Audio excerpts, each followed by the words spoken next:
Alrighty, so let's go ahead and get started. Alright, so welcome. If you're watching this on the recording, this is Civ4 AI Survivor Season 3, Game Number 1. We have 6 AIs that we've randomly drawn into this game, and we're going to go ahead and get started and see what happens.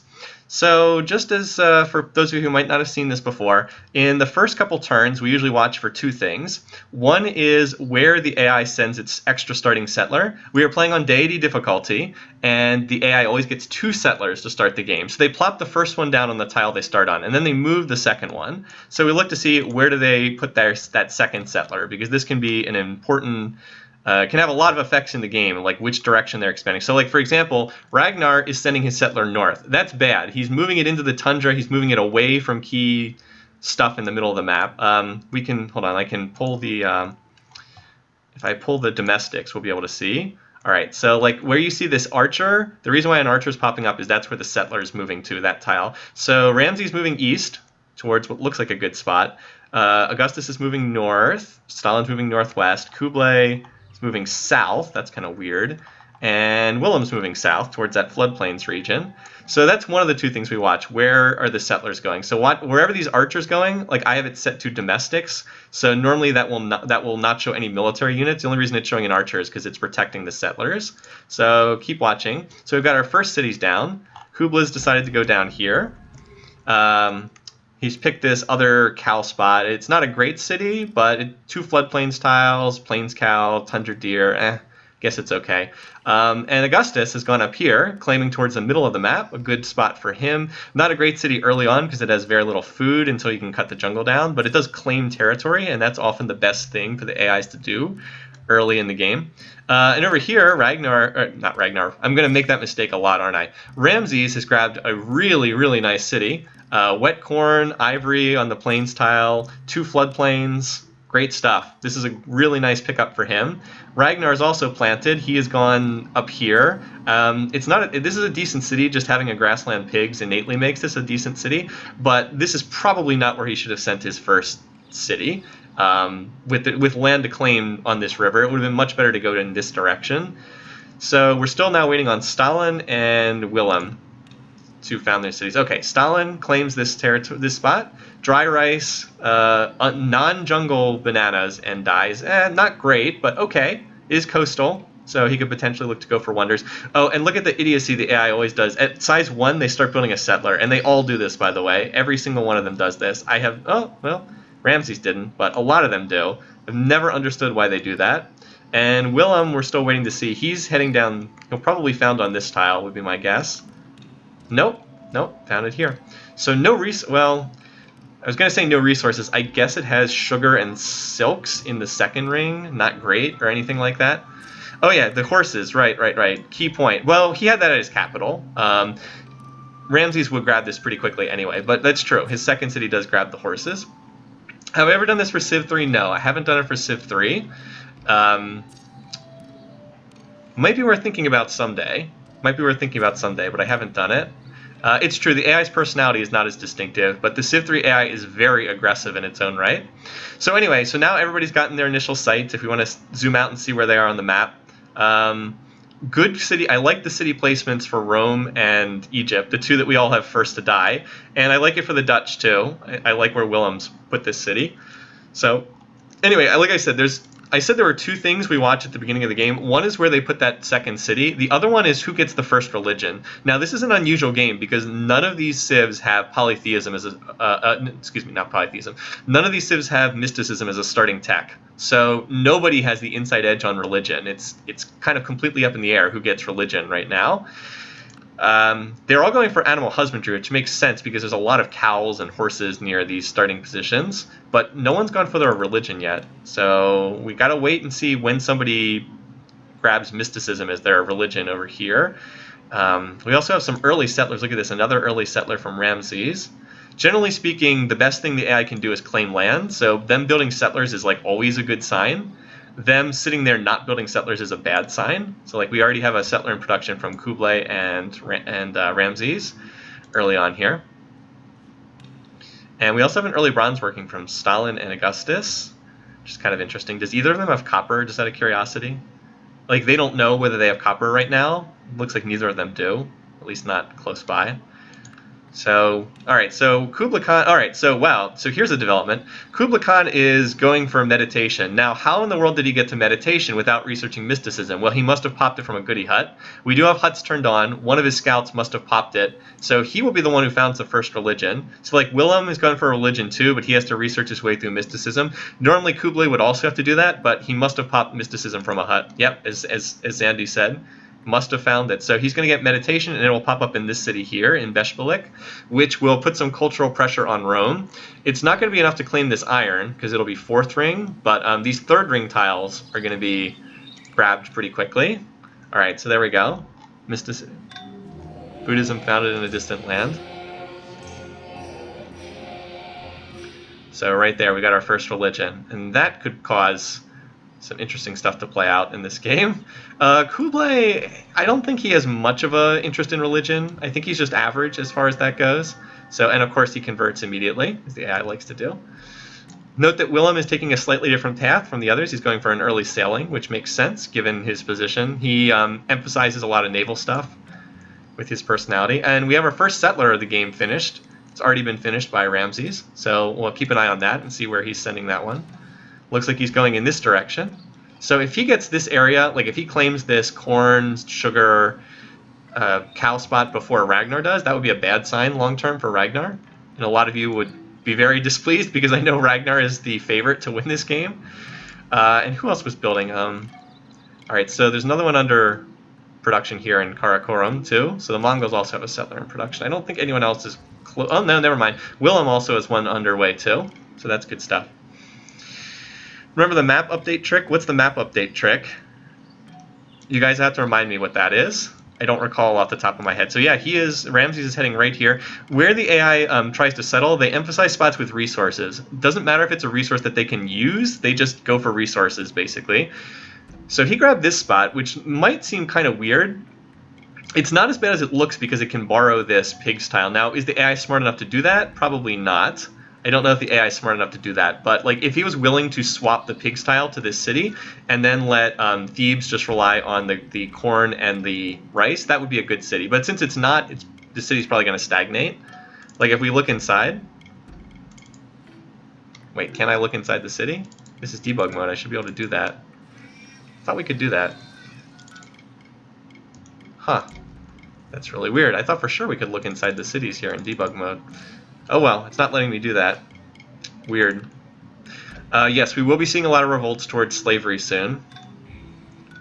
Sure enough, you guys teed it up in the chat. You guys are right. So Stalin's finished bronze working. He does not have a settler underway, which is kind of weird. He's building more scouts. Working in unimproved, yeah, so this is just sad, right? So without even opening up the city, we can tell he's working in unimproved grassland tile. That's just sad. That is really sad. He should, at the very least, it's probably better to be working that 1-2 tile over there. So anyway, Willem does have another settler out. Let's see where he's sending that. Where is... Didn't he finish the settler? Hold on, go back to domestics here. Yeah, oh, here it is. Okay. It's right here, right by this copper. Let's see if he can claim this copper. That would be a nice pickup for him. Okay, so a good city. Well done. So these two are doing a good job of claiming land. Ooh, look at this. Oh, so Rome decides to be aggressive. That's... It's difficult for me to put in words how likely war is going to be between Augustus and Kublai. Like, this city ensures that these two will be at war, like 100%. And we want to look at the relations between them. Let's see how they're feeling about each other already. So here's Kublai. And what the heck? Why are they... Oh, okay. So this is... I must have made a mistake in the world builder. So let's go in and fix their diplomatic relations, because that is not what's supposed to happen. I think I made a mistake with Kublai. Yeah, right here. Set that back to 0. Well, it looks like -1's as close as I can get. All right, there we go. Let's just fix that. Hopefully that'll get fixed next turn or something, because that's not supposed to happen. Let's check to see if that got fixed. Okay, that's not good. It's not supposed to happen between these two.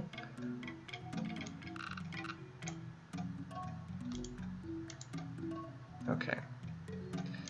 Actually, oh.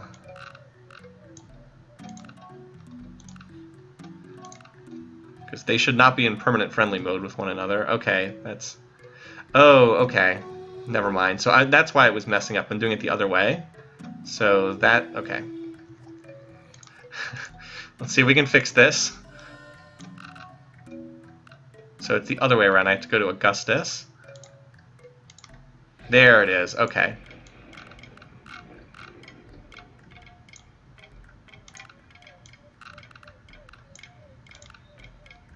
Alright, let's see if that's close enough. Okay, so too far. Minus 15 is too far. Gotta dial it back up again. It's like a trial and error. Minus 9, too far. That's really weird. So when I was setting the game up, I obviously misclicked. Alright. Minus 7, I need to go a couple more ticks.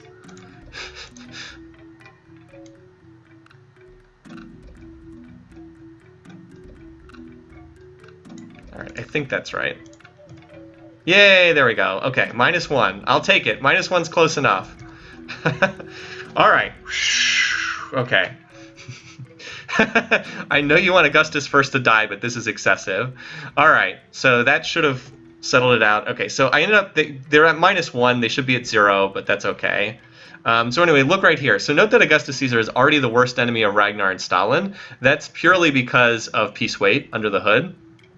The Mongols also claim this, which is key, because now they've claimed a horse resource for all their Kashyyyks later on down the road. And obviously, as we know, it's always better to grab land towards the middle of the map than otherwise. So yeah, these 4 in the east are doing a good job of that. Over here in the west, not so good. They're also delayed on their settlers. So, yeah, what's going on, Ragnar? Why aren't you... See, this is why I've picked Ragnar in the past, and he's always let me down in these games. Every time I picked him, he's always let me down. He just sometimes gets too interested in building units and doesn't do enough to expand. That's the word I'm looking for. Doesn't do enough to expand. Okay, so who just founded Christianity? It looks like it was Ragnar. Is that right? Someone just founded it. I missed it. Religion. Oh, no, it's the Dutch. So Willem's got his own religion too. Interesting. So that's going to cause tension between these two with 2 separate religions. Hey, no, yes, glad. So we're just getting underway. We're only 20 turns into the game. This is not actually Christianity. We have choose religions on as an option. So this is the polytheism religion, the one that would normally be Hinduism. Yes, custom religions, just for a little bit more flavor. So one nice thing again about the Mongols, one reason why they often, or Kublai, not the Mongols, but one reason why Kublai often does well is because he's creative, gets those free border pops. So like, look right now at how much culture he has, right? Like his borders have expanded out quite a bit. And that tends to help the AI a lot because they struggle to claim land a lot of the time. Anyway, so the Dutch, looks like a lot of people are constructing barracks right now. There's another settler from Ramses. He might be the first to 4 cities, potentially. Oh, okay, so Stalin did have a settler out. He's grabbed this spot, Novgorod. That looks like it might cause trouble with Ramses down the road. There's still kind of an empty patch here, though, which is kind of interesting. There's some backlines here for Kublai, some backlines in the north for Willem. Ragnar needs to get his act together. He needs to get some... I don't know what he's doing over here. He should not be building scouts. Okay, he does have a settler. Let's watch where this one goes. So we did finish the settler, which is still wandering around inside his territory. Kublai's at 4. Wait. Oh, people are discussing peace weight. Gotcha. But, yeah. Wait, where's that settler going? I know he has one. Here it is. So it's still wandering around. Ragnar is wandering his settler around in circles. That is not a good thing for him. Also, this city will be really good someday down the road. Right now it's... Well, it does have the wet corn. So I was going to say that it's useless now, but it has a wet corn, so it's not. Let's see. So who's connected resources so far, right? Has anyone connected a strategic resource, just out of curiosity? It doesn't look like it yet. Oh, and so here's another development. Willem's going for Stonehenge. That's noteworthy. So we can try Raging Barbs. I wanted to put it up to like what you guys watching, whether you want to. This game does not have Raging Barbs, FYI. So it's like, do you guys want me to turn on Raging Barbs? We can just do it for every game if you want, or we could do it for like just the Great Wall for Stalin. Was he building it? I don't. Oh, he already finished it. Duh. He already finished it. Okay, so that'll solve his barb problems at least. So it's really up to what you guys want, like if you want Raging Barbs. I see, so 1 vote against. Ramses has just finished his settler. It's hanging out in his capital right now. Got some more. Oh, he wants Stonehenge so he can out-culture Kublai. So a couple more settlers under production right now. It looks like, so here's Ramses heading his 4th city up here. Looks like he wants to claim something up in this direction. All right, that's not, well, it's not a great city. The biggest issue is it needs to steal this dry rice away from the capital, which weakens the capital, otherwise it's no good. You use the world editor to reveal all tiles. Oh, yes. Gotcha. Yes. Good point. Good point. Let's do that right now.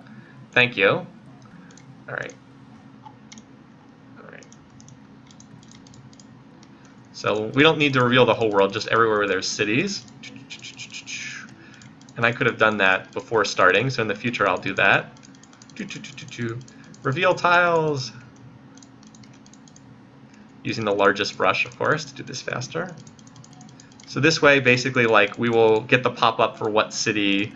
Oh wait, is this just... Can you just do reveal all? I think there's a command that just reveals everything, so I don't actually have to do this. Or wait, can't I just give myself satellites tech? Doesn't that work too? Can I just add satellites tech, which reveals the whole map? There's a reveal all tiles button. Okay. Thank you. I knew there was an easier way to do that. He went east and is up to 4. Who's up to 4? Who am I missing here? Willem? I must have wait. Oh no, it's Augustus. That's it. You guys, that's right. He grabbed this city. Okay, so Augustus is up to 4, and I did miss that. There we go. Gotcha. Oh, okay. So we take that out, but whatever. The round the world bonus doesn't really matter. You're used to people not listening to you. Sorry. There's a lot in the chat, and we're trying to watch a bunch of different stuff. Anyway, Ragnar did claim the iron, for those of you who are curious about that. Yeah, he did grab the iron, so that's good for him. He's getting squeezed on territory, though, and that's never a good sign for the AI. He's going for an early iron working, though. So, wait, 1, 2, 3. So Augustus is actually up to 5 cities now. He might be doing better than we thought. I have him as first to die, but he's doing better than I expected. So we've got another Stonehenge under production here, although that's not going to beat the Dutch. We're clearly going to win the Stonehenge race and pick up that wonder. Over here, so Kublai does have a settler heading east, and the nice thing for Kublai is all this land over here is probably pretty safe for him. The Dutch are the only real competition. Yeah, he's close to Praetorians too, and I think he has iron somewhere. It's not in his borders right now. It's over here. So he doesn't have an iron currently. He does need to grab the iron, but I think he'll get this one, because he'll likely put a city over here somewhere. So Willem finishes Stonehenge, which is always a nice wonder for the AI to pick up. And Willem is in first place, which does mean something. It's a little early for score to have much weight, but as the game goes on, by about turn 100, being in first place on score does matter. By the way, note this. So Ragnar is already preparing to attack someone. Note that he's building units in every city. He's already built a little stack here. So he's getting ready to attack someone. And judging by how he feels about the other AIs, where's Ragnar? He's annoyed towards Augustus, so that is his most likely target. Now you might say, wait, that doesn't make any sense. Why would he attack someone that far away? Well, that's peace weight for you. And Ragnar does tend to be pretty stupid about his aggressions. So we might see, like, it would not be crazy to see Ragnar just do a suicide run across the map to go attack Augustus. It's kind of what I was expecting him to do. Augustus is expanding well, though. He's already at 5 cities, and he's got another settler in production. So he's doing better than I thought, and Ramses is doing better than I expected too. Mostly just because they've been expanding. Willem, he's got Stonehenge, which is nice, but he needs to get some more settlers out on the map, or it's not going to matter.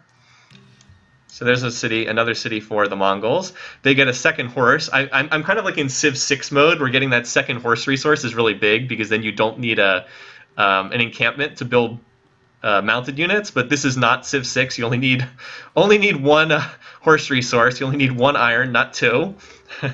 2 more settlers. Yeah, I know. He had another one in production here at Kumai. So that one is underway too.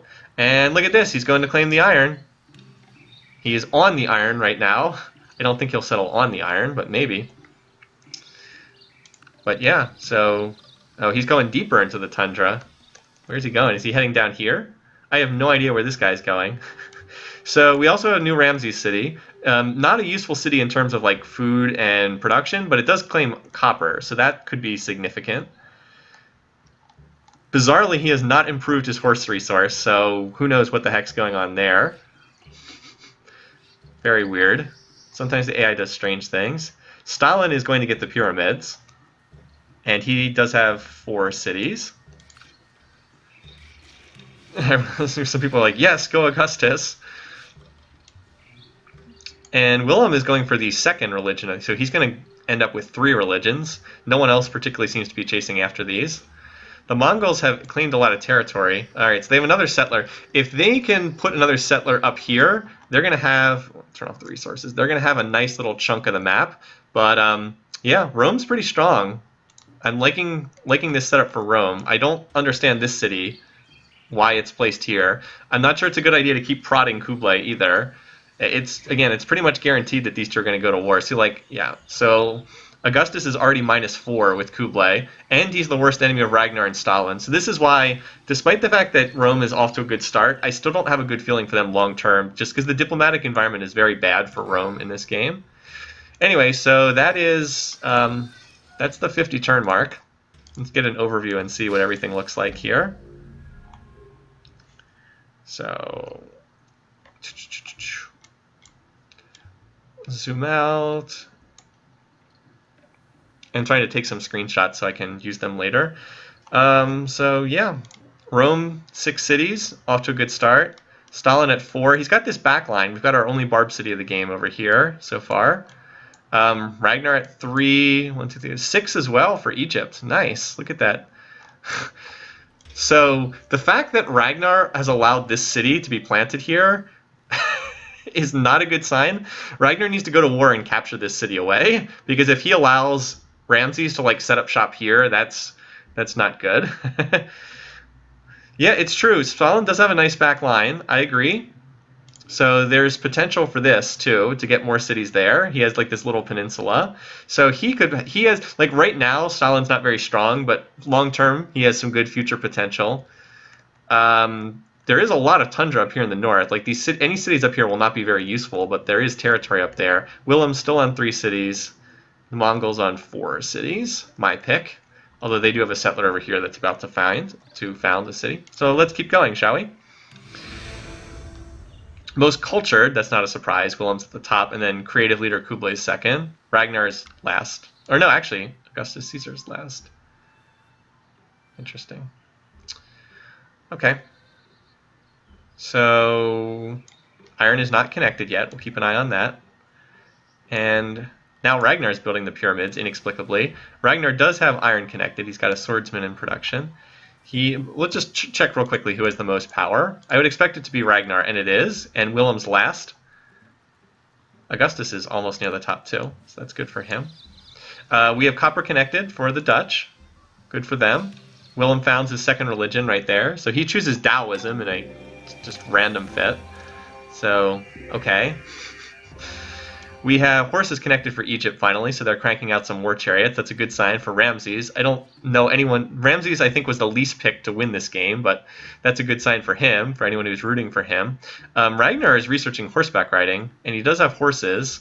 So, again, it's really weird that I can't seem to open up these cities. I swear I could do this previously, to like check what resources they had. But he's got horses and iron, so that's good. Pyramids are almost done over here for the Russians. Is that another city for Rome? Wait, 1, 2, 3, 4. No, wait, 1, 2, 3, 4, 5. Yes, another one. 7. Up to 7 cities now for Rome. Jeez. claim this land over here.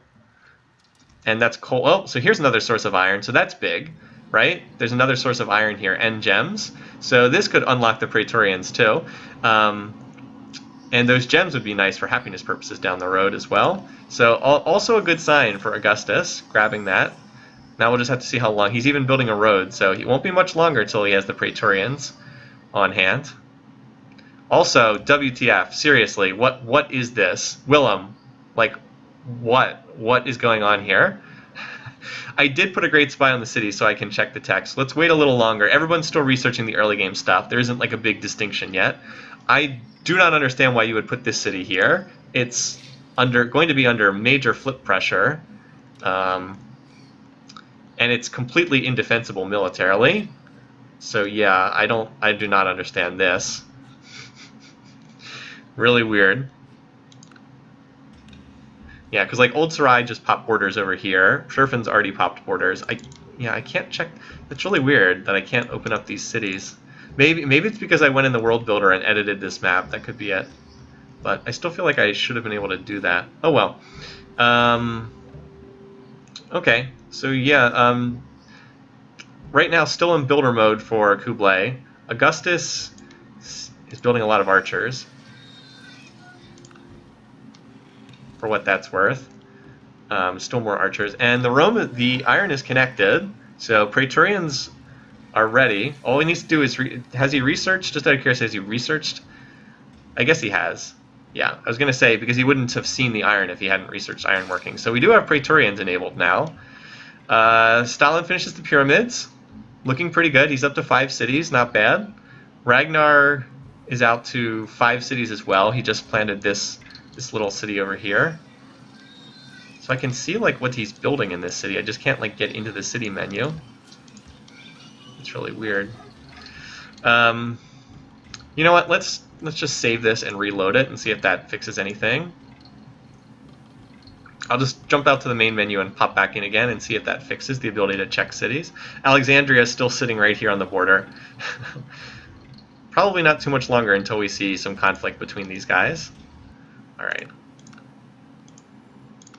Just to see if this solves stuff. Okay.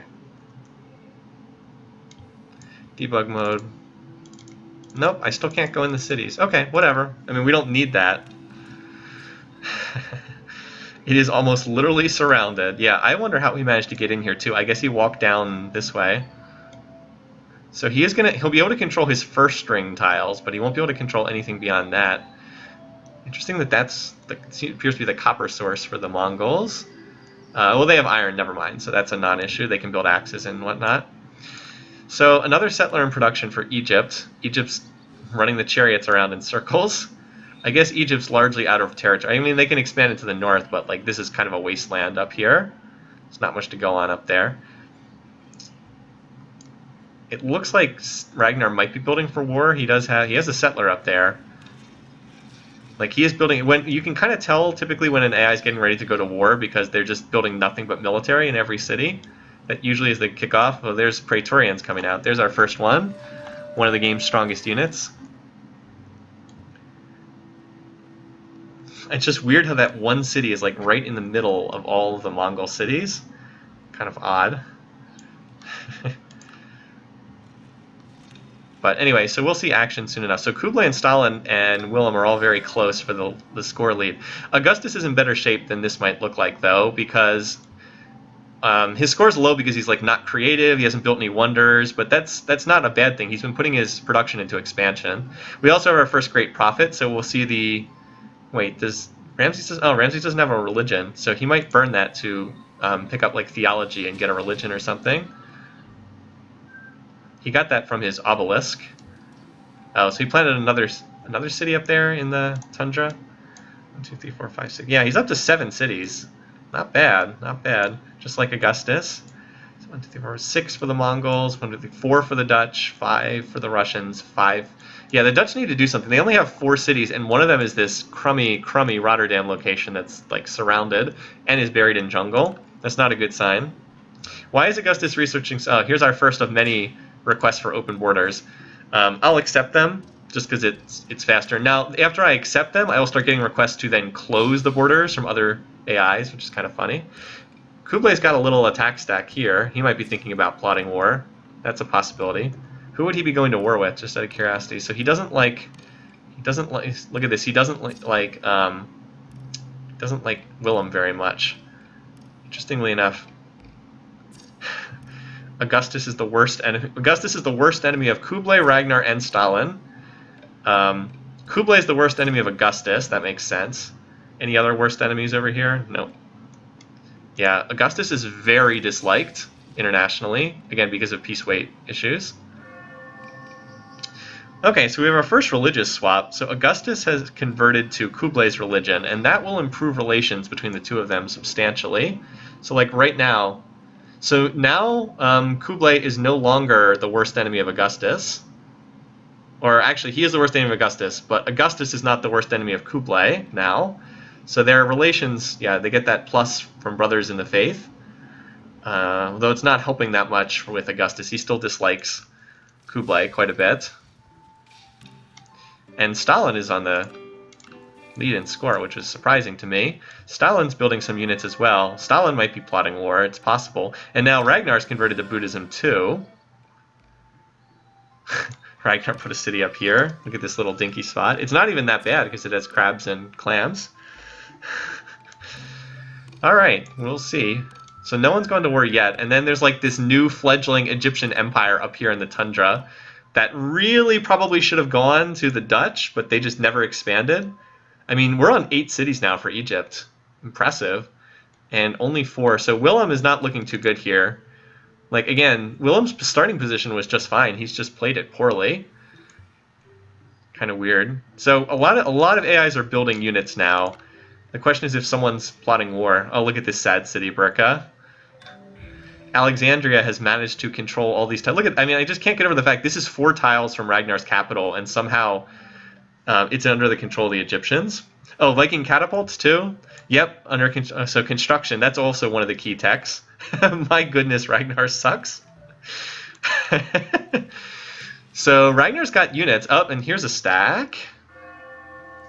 So Ramses, Ramses has now switched to the same religion as Willem, so they will be on good terms. However, Ramses is now a different religion than almost everyone else in the game, so that could bode poorly for his long-term health as well.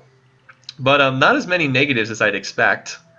Like, we are still mostly white and some blue numbers on here, not a lot of those purple ones, which indicate that someone's getting ready, someone dislikes another someone. So Willem completes Temple of Artemis. That's one of the worst wonders in the game. Not a very useful one. Probably shouldn't have put his production into that.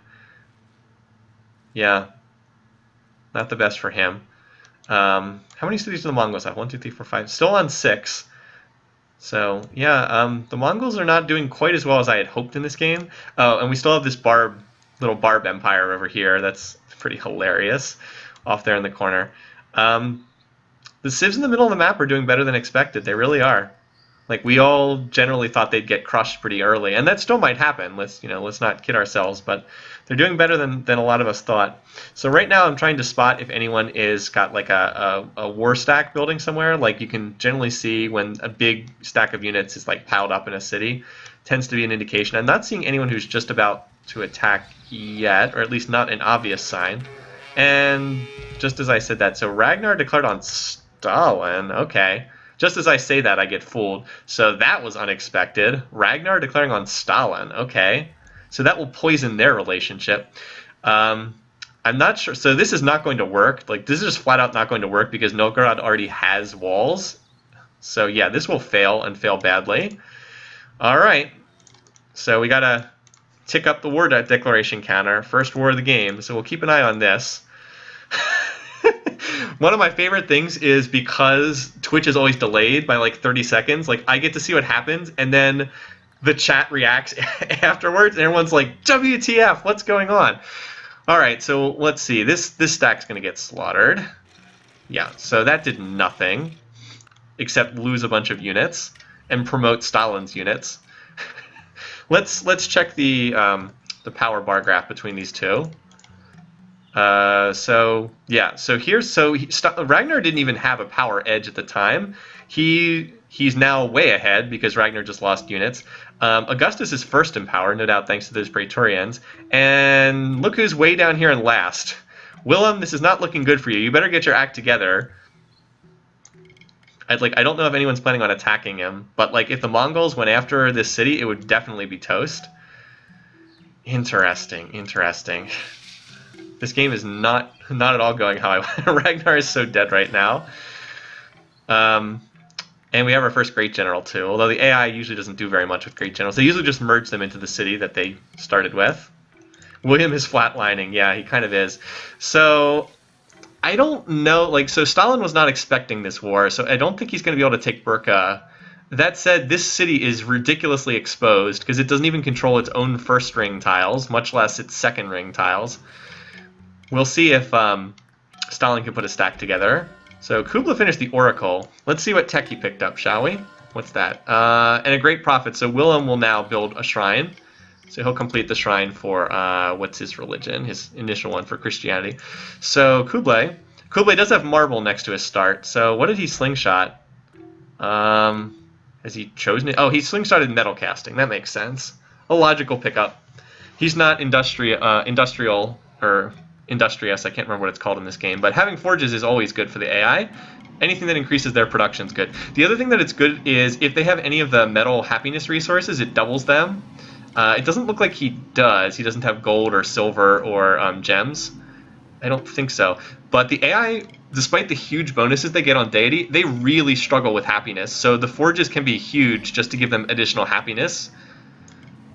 I'm still surprised he is not choosing to attack this city. It would be very easy to capture. Like, this is the kind of thing an actual human player would do, would be to grab that city. But oh wow, look at this. So Arpinum isn't even controlling this tile.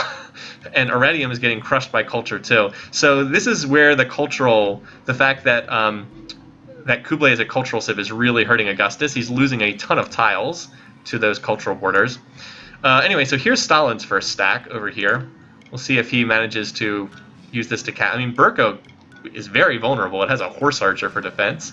There's the Christian shrine being finished, just FYI. RIP Roman. Well, no, the Romans have another iron resource up here, so they're okay. They actually have a second iron, so he can still build Praetorians.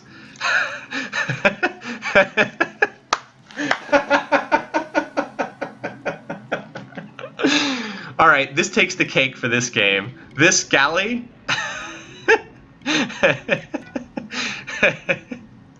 I gotta print screen this. Oh my goodness. He can build the galley because this is technically on a body of water, but come on. Oh my god. Okay, so yeah. Back to the actual game. Ragnar can build elephants, and that actually could be quite helpful to him because we're early enough in the game that elephants are way higher in power than anything else. And here's my first request to join a war that we have to say no to. So this actually might be able to capture this city. I don't know if he can hold it, Stalin, necessarily, but like this is potentially strong enough to take this. Let's see. All right, so kudos for Stalin. Grabs that city right on the border. Holding it will be harder, but that's, like I said, it's a bad sign for the Vikings that they're already losing a core city of theirs. So this war declaration has not worked out for Ragnar at all. Why isn't there a category for which character asks the players for the most war declarations? Oh my god, remember Pericles' navy? That was so weird. He built this ridiculously huge navy for like no reason. Okay, so for those of you who have the Dutch, there is some good news. The Dutch did put 2 new cities up here, so they are up to 6 cities. They're not very strong cities because they're buried in tundra, but they do have some, like they did grab some territory up there. And Ramses, by the way, is actually first in score, somewhat amazingly. But it's just because he has so much territory. And wow, a lot of conversion to Christianity. So Ramses, Stalin, Augustus, and Willem are all Christian now. And Kublai and Ragnar are the other 2. That could cause some diplomatic issues for Kublai down the road. Just because so many of his cities are... because he's practicing Buddhism and like no one else is. There you go. We should probably keep an eye on this war. Okay, so this city's been reinforced. Ragnar does have catapults, so he might be able to take this back, but it's never a good thing when you're defending like your cities in the corner. Also, the fact that Stalin's going for calendar, that's a good economic tech. Wait, what's that? I just saw... Okay, I saw an Egyptian unit moving in, and I wasn't sure if that was an attack, but it was just a random scouting unit. So a whole bunch of great generals being born. There was a serious clash between these two. It'll show up in the power bar graphs in like another turn or so. So keep the focus over here. I'll check like on this turn, and it looks like Ragnar's attack fell short. He was not able to get Burka back again. So let's look at the power. Oh boy, this is not good for Ragnar. Look how low he is. He's been eclipsed badly by Stalin, and everyone else is quite a bit higher too. While we're here, Willem is leading in GMP by a lot. Well, not by a lot. Ragnar's second, surprisingly. And Rome and Egypt are kind of lurking at the bottom. Yes, there's an AI Survivors Season 3. Also, somehow we ended up with another city down here. Rome has expanded well. 1, 2, 3, 4, 5, 6, 7, 8, 9 cities. Wow. We've often seen that just sheer number of cities tends to be one of the things that best measures an AI's performance. And Stalin's got another city too. 1, 2, 3, 4, 5, 6. And then that one, the captured one, for 7. I'm still waiting for someone else to like jump into the... Oh, it looks like they made peace because there's no longer any units in each other's borders. Could just be a coincidence. Alright, I guess it's just a coincidence. Maybe they didn't make peace. Nope, they're still at war.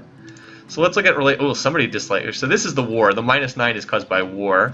But Kublai really does not like Augustus, and Augustus really does not like him.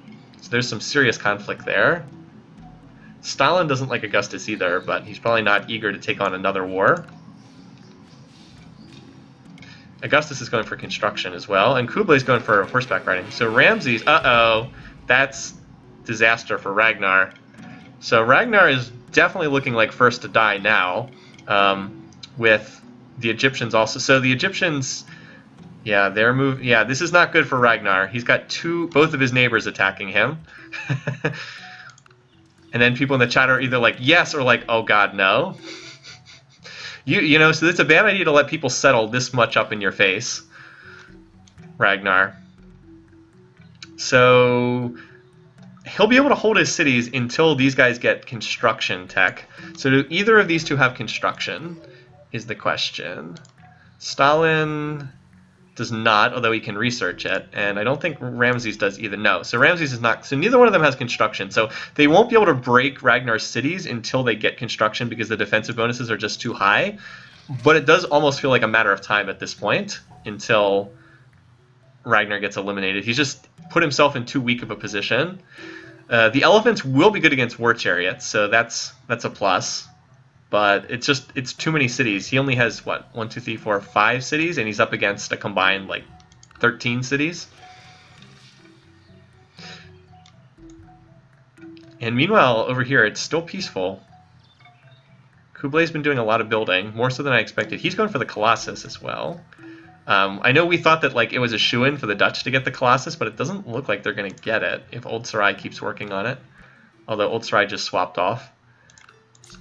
Oh, and I forgot to update the war declaration count. Or you guys got to remind me if I don't. Maybe some of you didn't. I missed it in the chat.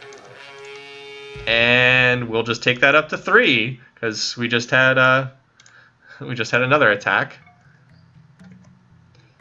All right, so yeah, Rotterdam is toast. Kublai's brought a rather nice stack, so this is what Kublai should have done. And there it goes. So he absorbs that city, which probably should have been his anyway, into his territory. And so yeah, that's happening. Not looking too... The funny thing is that Willem and Ragnar were our top 2 like favorites to win the game, and they are both looking pretty bad right now. So the real question is, will Augustus jump into any of these wars? He might just sit back and build. That's always his preference. He's a very peaceful leader in this game. Please don't die, Willem. So, interesting times. This game does tend to deliver up fun stuff. So yeah, well, and just like that, we have another potential swing point. Augustus jumps into the war, which is great news for Willem. I'm sure we'll see a reaction in the chat in like 5 seconds. So that's really good news for Willem because the AI does not do well in two-front wars in this game. Let's so where's Augustus attack? Okay, so here's a little tidbit. Augustus was probably not planning to declare war. It looks like he was pulled into this war by Willem, and the reason why I say that is because there's not like a big stack of Roman units anywhere. You can usually tell if the AI gets bought into the war because like they weren't planning on attacking. So this is a good time to look at the power bar graphs just to see where everybody stands. So Ragnar, yeah, so Willem's low. The two that are at the top are Stalin and Ramses, and then we've got Augustus and Kublai are close, and then the two that are losing right now are at the bottom. Well, I don't know. I mean, this is still very unpredictable. Rotterdam could be a tough hold for Kublai because there's so much Dutch culture near here. But these tiles will flip over to the Mongolians soon because there's no culture. 24. So Utrecht is putting culture on these tiles, but there's so much more Mongolian culture that Utrecht will lose. These tiles will be lost relatively soon. So here, this is where the Roman attack is incoming from. 4 Praetorians, a chariot, and an archer. Probably not enough to take any cities, but we'll see. Probably not. And now Rome's building lots of units again. Stalin's building lots of units. So now every single AI in this game is in a war as of right now. So everyone's in. Reveal map again. Yeah, that's right. Because after cities get captured, they get lost on the world map. That's true. Oops, wrong. Reveal tab. Okay, there we go. Yeah, after cities get captured, they you have to reveal them again. So Stalin's got a nice stack coming in. So this could be a serious threat to this city, which does not have walls. Which one is this? Height, Habu. No walls, so this we got to watch this particular stack here. Yeah, that's not looking good. That is not looking good for Ragnar. Like his capital has city walls and a lot of units, but this could get snipped off pretty easily by Stalin.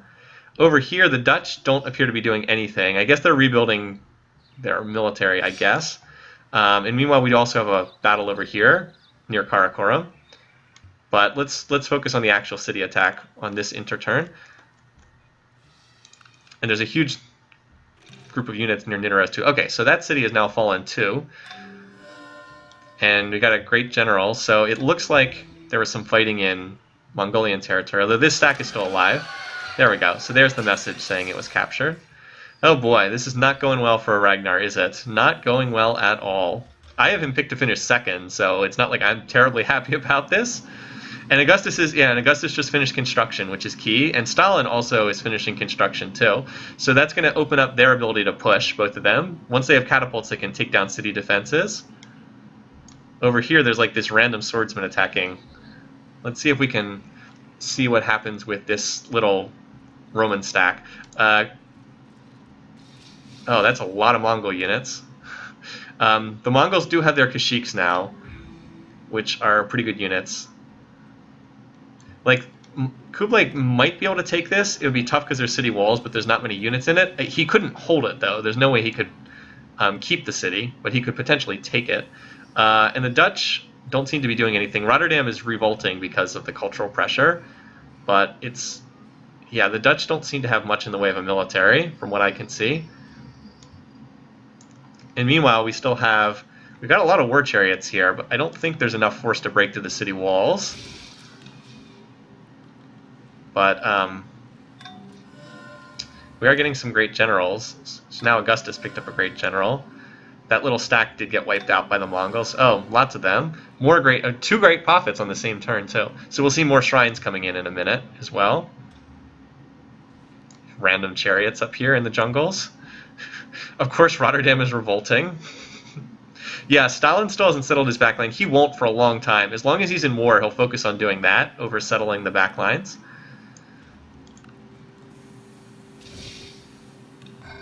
All right. Oh, we're at turn 100. So let's see if we can get like an overview shot. So Kublai completes his shrine, which is good. That'll help him economically. And Confucian, now the Dutch have founded their third religion, which should tell you something about how the Dutch are prioritizing this game. The fact that they founded another religion in that city up there in the tundra. Okay, so just got the zoomed out map. Also a good look at the map right now. See if that looks better. In terms of, let's look at the bar graphs real quick. So GNP, Willem is still in first. Everybody else is pretty close. He's got a lot of research power, but he's sure not strong militarily. Oh, okay, so this is pretty key. Look at this. Look at production. Boy, Ramses, for all of his size, he does not have much in the way of production. Really struggling there, as are the two trailing civs, are also struggling. Food, this is just typically how many cities you have. So looking good for Egypt there. Power, Kublay's lower than expected there. Stalin is the big winner. Stalin up there near the top. And then culture is about what we'd expect. Creative civs at the top. Espionage doesn't show anything right now. Reiner's getting longboats. I don't think that's going to help him. Time to show the text, sure. There shouldn't be too much of a difference yet in text. It's still pretty early.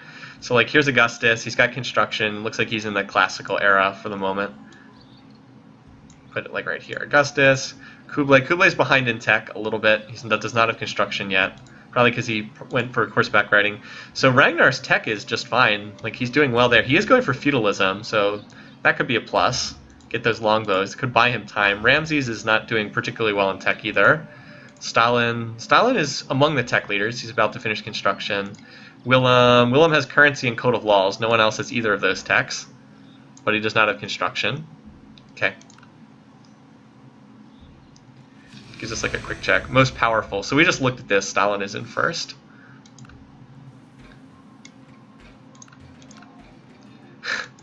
Oh, that was for open borders. I could have accepted that one. More great generals being born. Going back to the Colossus build over here. So this Rome versus Mongolia war so far has kind of turned into nothing. Not much conflict between these guys. Meanwhile, Stalin has been very successful in this war already. So Kublai is the worst enemy. Well, he's at war with both of them, so of course he's the worst enemy of both of them. That's not surprising. So, okay, that's a key wonder. Stalin finishing the Mausoleum. Mausoleum is, as we know from our multiplayer games, that's a very helpful wonder. So Stalin is definitely positioning himself well for the long game here. There are no catapults here, so I don't think this attack on Nidaros will do anything. Well, it did redline a lot of units. It did more than I expected. Jeez, look at those units. City Raider 3 swords, 2 different, and someone's great general just died in combat. So they did kill some defenders. I don't know if it's enough to break through. With catapults, that would have been much more successful. Again, nothing, doesn't seem like any progress is being made by either side there. And yeah, these tiles will slowly flip over to Mongolian control. So we'll keep the focus over here on Nidaros right now. Stalin's going for the big prize, the capital. He just needs a couple catapults. So Willem and Kublai make peace. So now it's just... So Willem gets a reprieve for the moment. It's still not a good sign that he lost that city. I mean, he's down to just 5 cities, and they're not of especially high quality, especially the ones up here. Willem's position long-term is not looking too good. He is going to get the Great Lighthouse, though, but, I mean, he only has 3 coastal cities. That's not that great. So we'll see what happens. Maybe now the Mongolians will probably do a little bit better in this war now that they're not in a 2-front conflict. And over here, we still don't have any catapults incoming yet for Ragnar. Yeah, Ramses has pulled ahead and scored by a lot, right? It's just because he has more territory. Like, because he has... hold on, turn this off. Because he has more cities than anyone else, like, he's pulled ahead and score. 1, 2, 3, 4, 5, 6, 7, 8. So because he has 8 cities is kind of the thing. And a lot of these, like, if you look at Augustus, he has 1, 2, 3, 4, 5, 6, 7, 8, 9. He has 9 cities as well. So I guess he probably... I'm surprised he's not higher in score. I think it's also just because there's more territory. Like, a lot of his score, Ramses, is probably coming from just land tiles. He has a lot of tiles under his control. And that's not meaningless, because the more tiles you have under your control, the more tiles you can work. But it can be slightly deceptive. Still, his position's doing well. I mean, he was the favorite for first to die, and he's sitting here in first place. So he's doing quite well for himself, as Willem continues to do a gazillion religious things. And yeah, there doesn't seem to be too much fighting going on, or at least no one's put together a huge stack in the Kublai versus Augustus war. Seems to be more movement over here. Oh, okay. Oh, by the way, Nidaros is getting really low. Look at this. There's almost nothing left. In fact, so here's a really key question going forward for this game. Who gets the capital over here? Is it Ramses who gets the capital, or is it Ragnar? Let's see. That's assuming one of them attacks, of course. So Kublai did finish the Colossus. Boy, that city is almost out of defenders. But I think it might just barely manage to hold. It's close, certainly. I also did have a text message. Hello, welcome. Oh. No.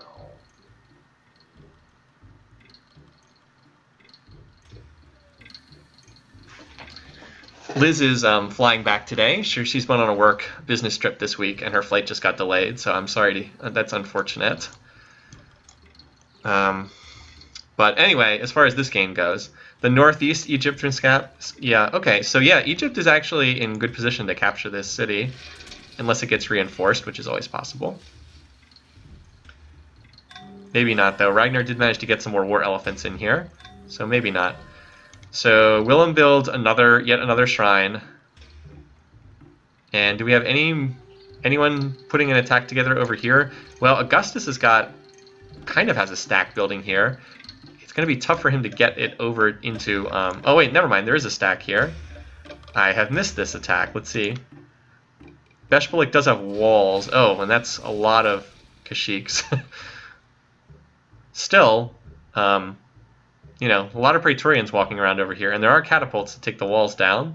So maybe, for whatever reason, it's like... Oh, so Ragnar does have feudalism now. He does have a longbow. It's like, for whatever reason, these guys backed off right when they got Nidaros down to almost no defenders left. Very weird, but it did happen. So I'm going to watch this struggle over here right now. Unfortunately, there's only not a lot of actual attack units here. So yeah, these guys are clashing on the front lines over here. Trading a lot of units against one another. And Stalin's got a force coming in now. With catapult. Ooh, with catapults. That could spell doom for Ragnar. Because once the city defenses are down, this city will fall. No, they're no longer at war in the north. The only war going on, so Willem is at peace. He's not fighting anyone right now. He's just building forges and whatnot. The only ones that are fighting over here in the east are the Romans and the Mongolians. They're still locked in this death match. This stack just got hit by a lot of catapults, but it doesn't look like anything actually died. Like, they were collateral, but they weren't not actually killed.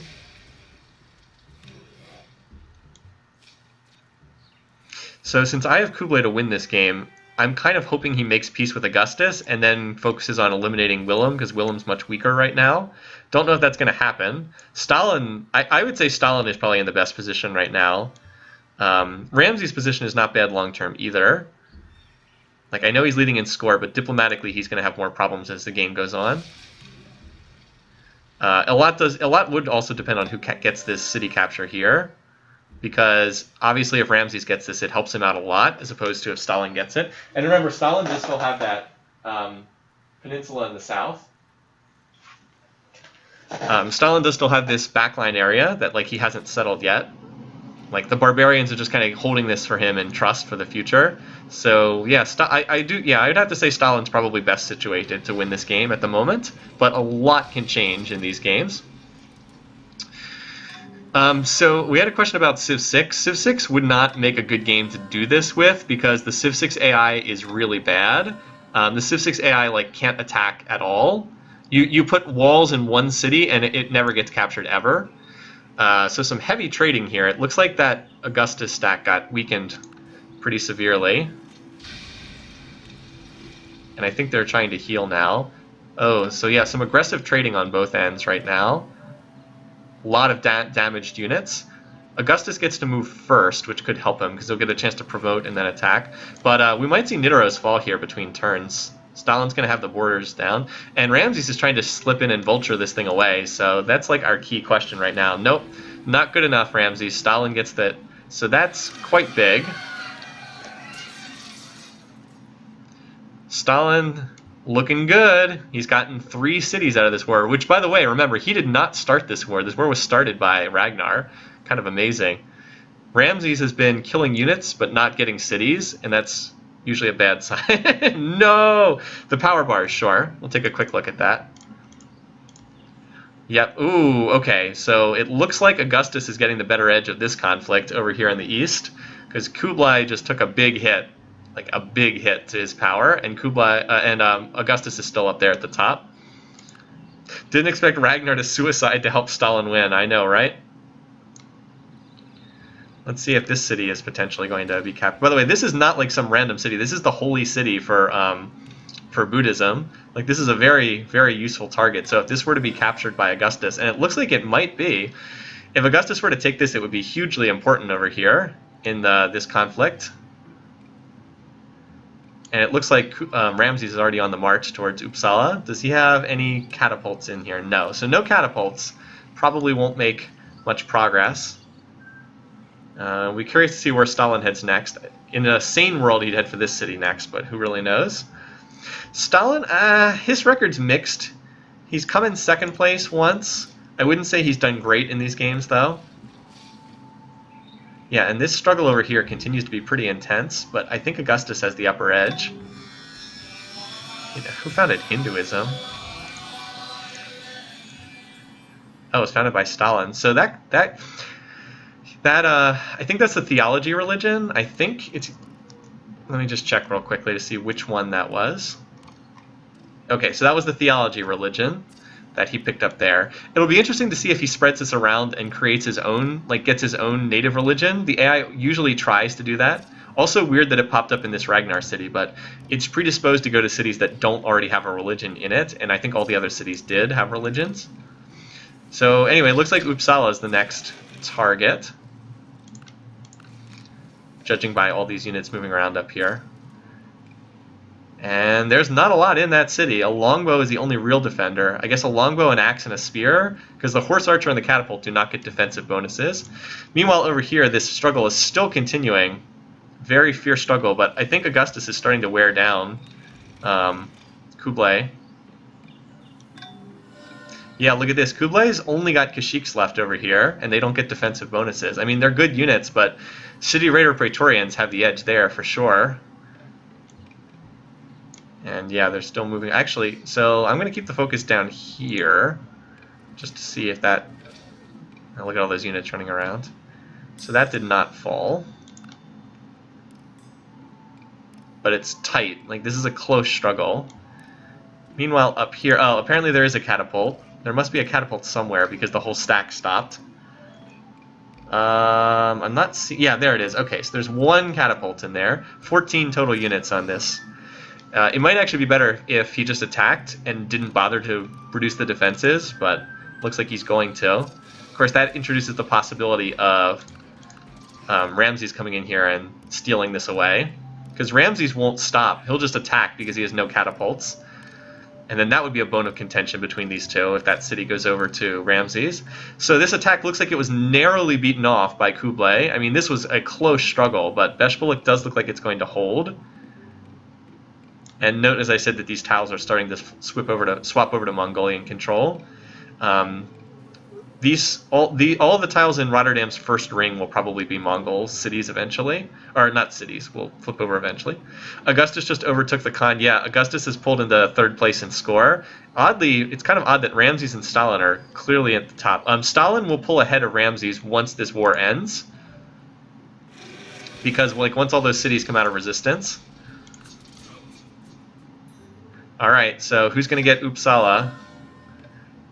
I think so. Let me try to do my prediction. I think Ramses is going to just throw all his units here. Oh, and Stalin got Statue of Zeus too. That is a key wonder as well. We've seen war weariness can just cause horrible, horrible damage to the AI in these games. I think Ramses is going to get this because I think he's just going to throw everything at this city because he has no catapults in this stack. I don't think he does anyway. Let's see though. Nope. He did not. He chose not to attack. And so it's taken by Stalin again as he continues mopping up this entire corner of the map. So yeah, Ragnar will definitely be first to die now. And Stalin is starting to emerge as a big powerhouse. Because remember, it's not just that he has all this land. Stalin also has some really nice wonders as well. If we look at the wonder list, so he's got the Statue of Zeus. He has the Great Lighthouse. I didn't even see him finish that. He's got the Statue of Zeus, the Great Lighthouse, the Mausoleum, and he has the pyramids too. I mean, that's a nice list of wonders. Oh, and the Great Wall, for what that's worth. Not that helpful. But yeah, Stalin is looking sharp right now. Looking real sharp. So the funny thing is, Stalin didn't actually declare war. The hilarious thing is that this war was started by Ragnar. He converts to Christianity. So it looks like Ramses will probably get this city, which he then won't be able to defend. And Stalin will grab that city. So not the most productive war. And we have a new attack coming in from Augustus, but this still hasn't really gone that far. Augustus also now has ivory. I wonder if someone's trading it to him, because I don't think he has ivory in his native... Yeah, he doesn't have native ivory. Someone must be trading it to him. Let's see who's sending him ivory, shall we? Copper... Someone must be sending him ivory. Marble for incense. Spices for cow. Maybe I missed it. I don't know. Maybe he does have it somewhere. I don't see it being traded to him. Oh, never mind. He does. This tile. Ha! He has it. Yes. Right here in this little corner, by one tile, he's got it, which is key because he can build. I guess for him, it's not as important because he already has Praetorians. So, well, then again, war elephants are really good against all these horse units. So that actually could be a big pickup. Yeah, you guys were right. He did have ivory. If he built a lot of war elephants, it would be helpful against this Kashyyyk swarm. Meanwhile, the March of Doom continues towards the end of Ragnar. Yep, and Stalin indeed is heading over here. So it won't be long now. It looks like these guys... Did they make peace? Maybe it's just a coincidence, because I don't see any Roman units. Oh, I guess they didn't make peace. It's just coincidence. I was like, wait, there's no Roman units in... It's just weird that there were no units in each other's territory, which is what I was expecting. Alright, so are we going to see another city lost up here? No, there's a catapult, so it'll take another turn or so to bombard. Over here, yeah, not looking good. And it looks like there was an attack against Kumai, I don't know why. And there's more fighting down here. Again, neither one of these two seems strong enough to defeat the other. We probably need someone else intervening in the war in order for one of them to break through. I don't think the Vikings are a threat to anybody these days. So Gelling will be attacked next turn because the defenses are now down. This city's being bombarded too by that catapult.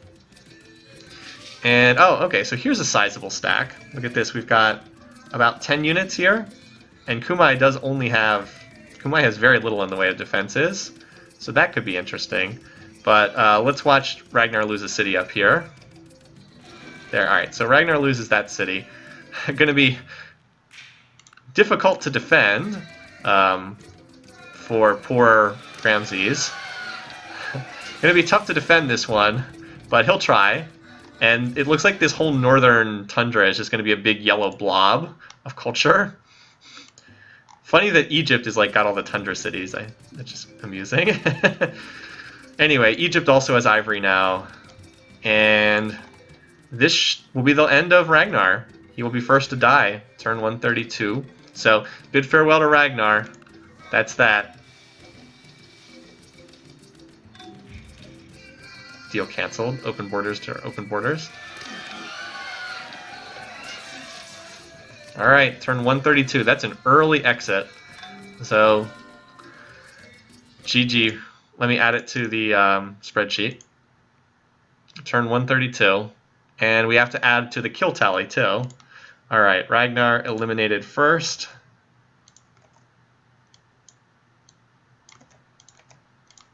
Wasn't his tournament. See, that's why I didn't want to pick Ragnar, because he's just eccentric. His AI just, I don't know, struggles. All right, Ragnar. Where is he?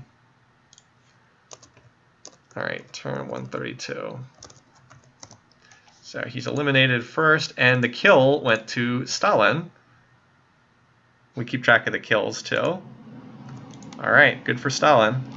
First kill of the game. All right, and as far as the picking contest goes, let's see how many people had Ragnar for first to die.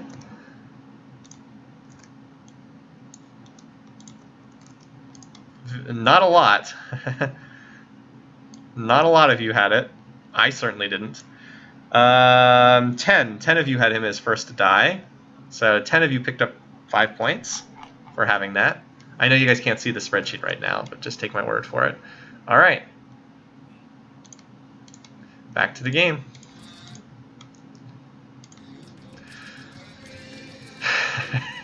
Poor Ragnar. So that was an attack that backfired pretty disastrously. No, so yeah, as it was explained in the chat, when a Civ dies, their culture just literally disappears. So, like, if I zoom out right now and check the cultural borders, see how there's no Viking culture anywhere? Like, it's as though the Vikings just never existed in this game. Kind of vicious in that regard, but yeah, as SSJ Lee said, once they are dead, they're gone. Yeah, you come in and here he immediately died. Anyway, so Stalin will now get a chance to probably go for these cities, now that he's not at war. Well, we should probably see a lot of the builds swapped over to peaceful stuff amongst both Ramses and Stalin. But yeah, looking good right now. Stalin absorbed a lot of territory there. He got all but one city out of that war. Meanwhile, oh, and we should reveal the map again, just while I'm thinking about it. All right, so we only have one war still going on, the Mongolians against the Romans, which has been ongoing for a while. Neither one seems to be quite strong enough to make progress against the other. I wonder how much longer that'll go on. Although there is a siege of Kumai, I don't think this is going to succeed. The city's too well protected. And feudalism is under development by both of these sides too. So, let's see, they're still at war. So yeah, well, I was going to say a lot of peaceful builds, but there's still quite a few catapults being built by Ramses. And there's a number of wonders under construction too. So I guess for right now we'll just watch the conflict over here on these borders. Yeah, so that would be the best thing for Kublai, would be if Stalin entered the war as well against Augustus. There's a decent chance of that happening because Stalin isn't going to like Augustus very much either. So like if we look at the relationship right now, okay, here are the two that are at war. Yes, they hate each other. So here's Stalin. He's pleased towards Kublai, although keep in mind, Stalin can declare war at pleased. So he's pleased with Kublai. He's pleased with Ramses, which is kind of interesting because there's a major peace weight difference between each other. He's pleased with Willem. Again, a lot of this is due to the shared faith that these guys have. But he's cautious towards Augustus Caesar, only cautious.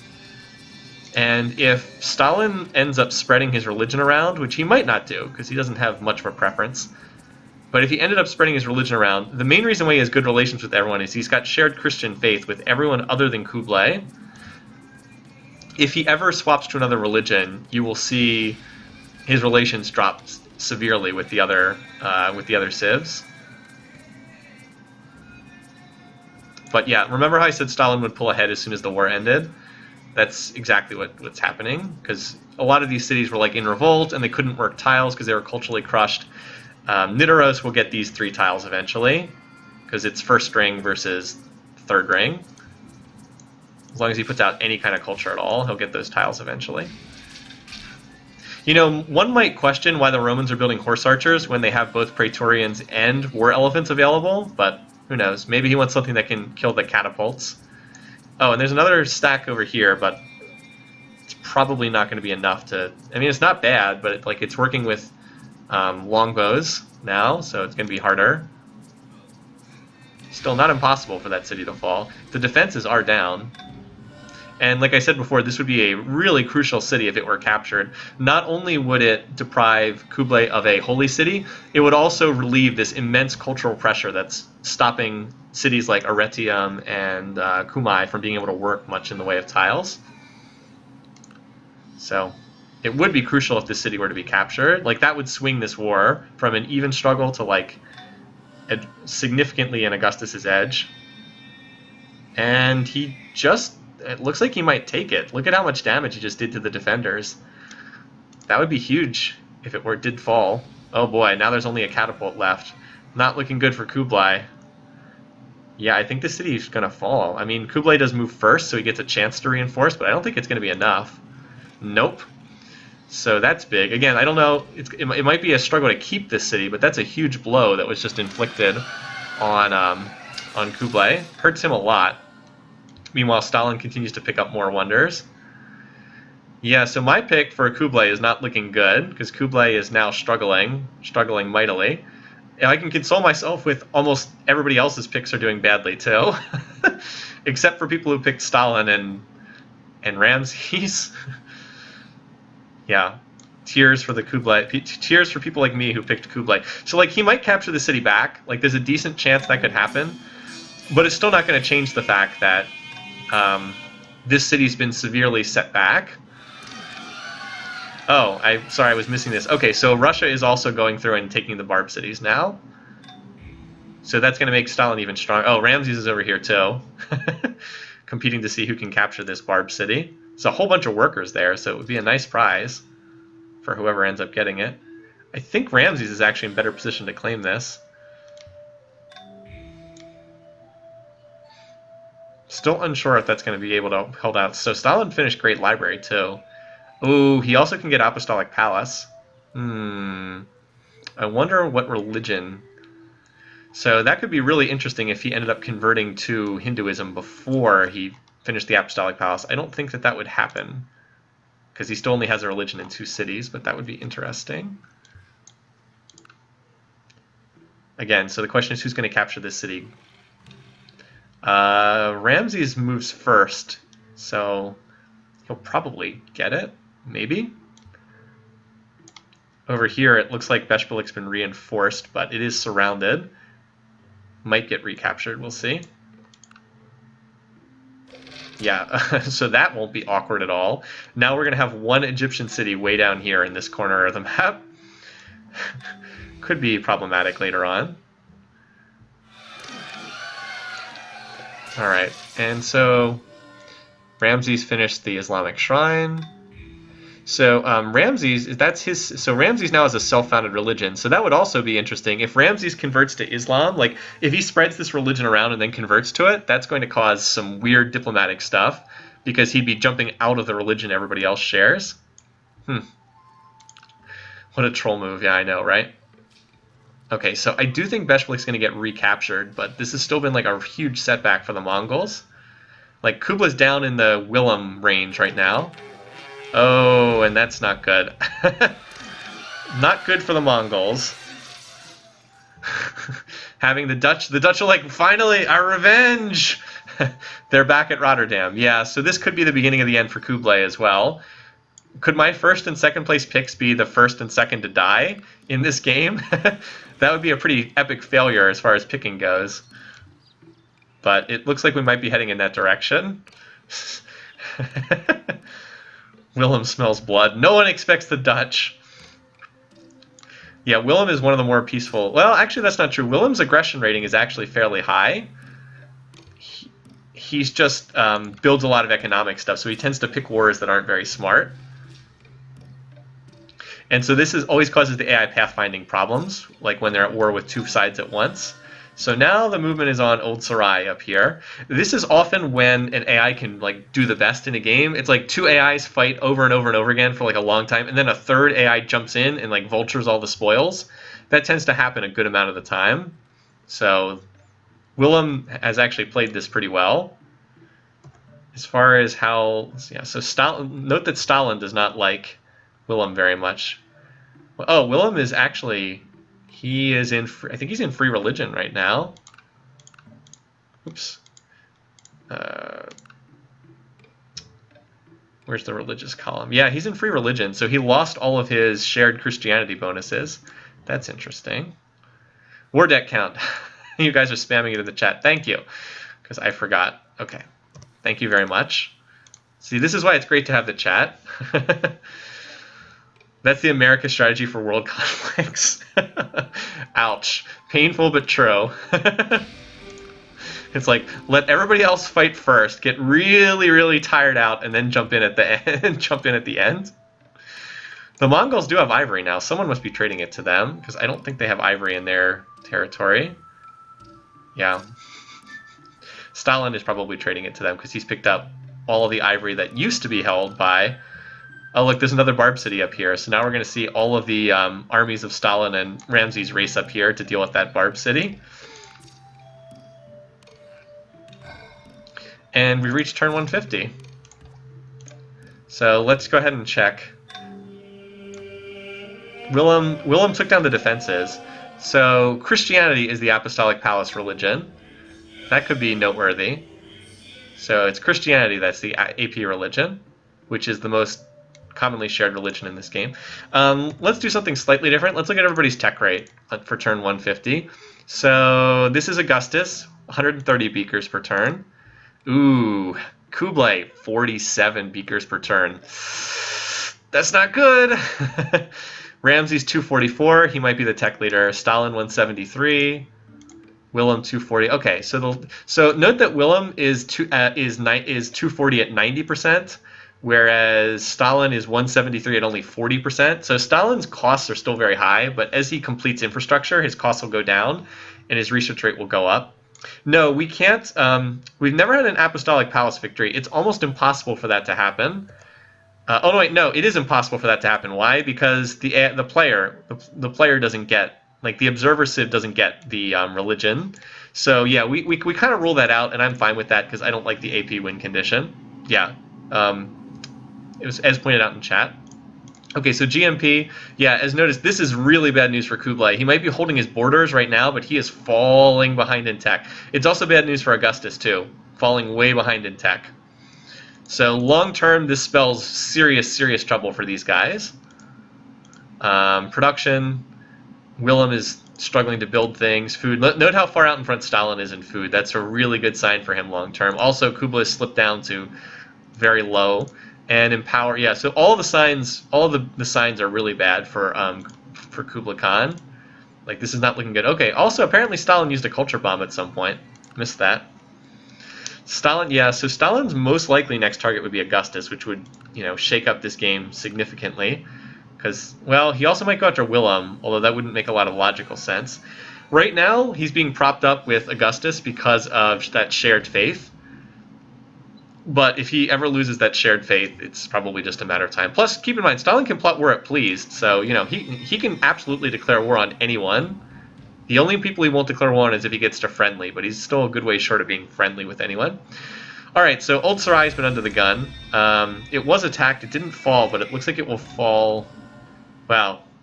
Looks like there might be a few too many catapults here, but I still think the city has a good chance of falling.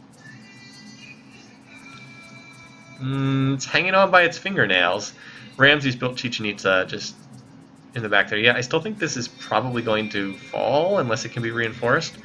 Down here, similarly, Beshbalik is hanging on for dear life, but there are reinforcements coming in. And Kublai is just being pulled in too many directions right now. These two front wars are bad for the AI. They really, really struggle when they're attacked from both sides. So there goes another city. And Willem is starting to take control of northern Mongolia. So yeah, it's not looking good. Kublai needs something to change the situation. Like, he needs someone to declare war on Willem or declare war on Augustus. Something like that, because he's in deep trouble. In terms of tech right now, we have maces. Get rid of the resources for a second. We have got maces all over the place for Stalin. And crossbows for Rome. A lot of infrastructure from Egypt. More infrastructure from the Dutch. Can we try to put the... No, I don't want the AP... I don't want to put any of the religions in. I do not want any chance of... I do not want the AP victory condition to be in the game. So, okay, well, this is good news for Kublai. He made peace with Augustus, but he didn't make peace with Willem. So this might be a chance for him to get back at Willem and recapture some of this territory. It still doesn't change the fact that... he lost his holy city. The hilarious thing is that because they do not have open borders, all of these units of Augustus in Beshbalik are trapped. They cannot get out of the city. Still, like I said, this doesn't change the fact that the Mongols have been grievously wounded by all this. Like, now they might be able to inflict some pain on the Dutch, but Kubla's basically out of the running as far as winner of the game goes. Yeah, it was a well-timed war declaration, but now he's trapped in war, and he might not want to be in this war because he's probably going to lose a lot of the territory he just gained. Yeah, so like Rotterdam is just recaptured, and now Old Sarai. Note that Old Sarai is completely cut off. There's no way to reinforce this now. So Stalin picks up Sistine Chapel, good for a, if you're going for any kind of cultural win. It also can be nice in terms of border expansions. This city Gaul needs to build something cultural. Has he built anything in there yet? No, so still no cultural buildings in here. That could be a problem if the plus 25% is from Chichen Itza. And look at this, Ramses is building research in a lot of cities. It's kind of weird. Stalin's doing some infrastructure right now. Also building Notre Dame, which is a really good wonder for the AI because they struggle with happiness so much. So Old Sarai will be the next target for the Mongols. Here's their stack. More great prophets being born. All right, wow, that was fast. Ooh, okay, so he just whipped that to completion. I don't think he had to do that, but he did. So if anyone was ever curious, oh, and the Barb City up here was auto-raised because it was size 1. It left only one thing behind, this Barb Galley up here in the lake. That's all it left behind. Meanwhile, Old Sarai is going to die shortly, or at least be back under Mongol terms. Still, like I said, Kublai has been really, really dragged down by all this fighting. Alright, so order's been restored there, and the question will be if Kublai is able to push on some of the Dutch core cities, the 5 remaining Dutch cities. There are castles going up, which will slow him down significantly, but catapults can take them down eventually. Meanwhile, Augustus is building some units, some infrastructure. Stalin's 200 ship fleet incoming. No, I don't think he builds as much of that stuff. The fact that he has a lot of coastal cities is helping him, though, because he does have the Great Lighthouse, and he's got, I think, like 5 or 6 coastal cities now. Barb Galley is the soulmate of that Roman galley, I know, right? The one that was under construction in this city. Did he finish that? Yeah, so by the way, that galley did finish. It can't move out of the city, right? Do you see how it says Galley 2 underneath the Praetorian? So he did build that galley, it just can't move. It is stuck in the city because the ice blocks it from moving. But he did finish it.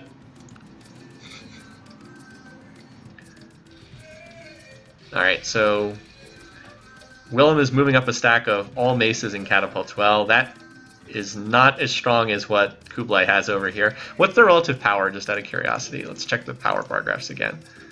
Not looking good. I'll screenshot this. So basically, Stalin and Ramses can bully around whoever they want. Kublai might be able to beat Willem, but not anybody else. That's for sure. And Stalin tops 2,000 points too.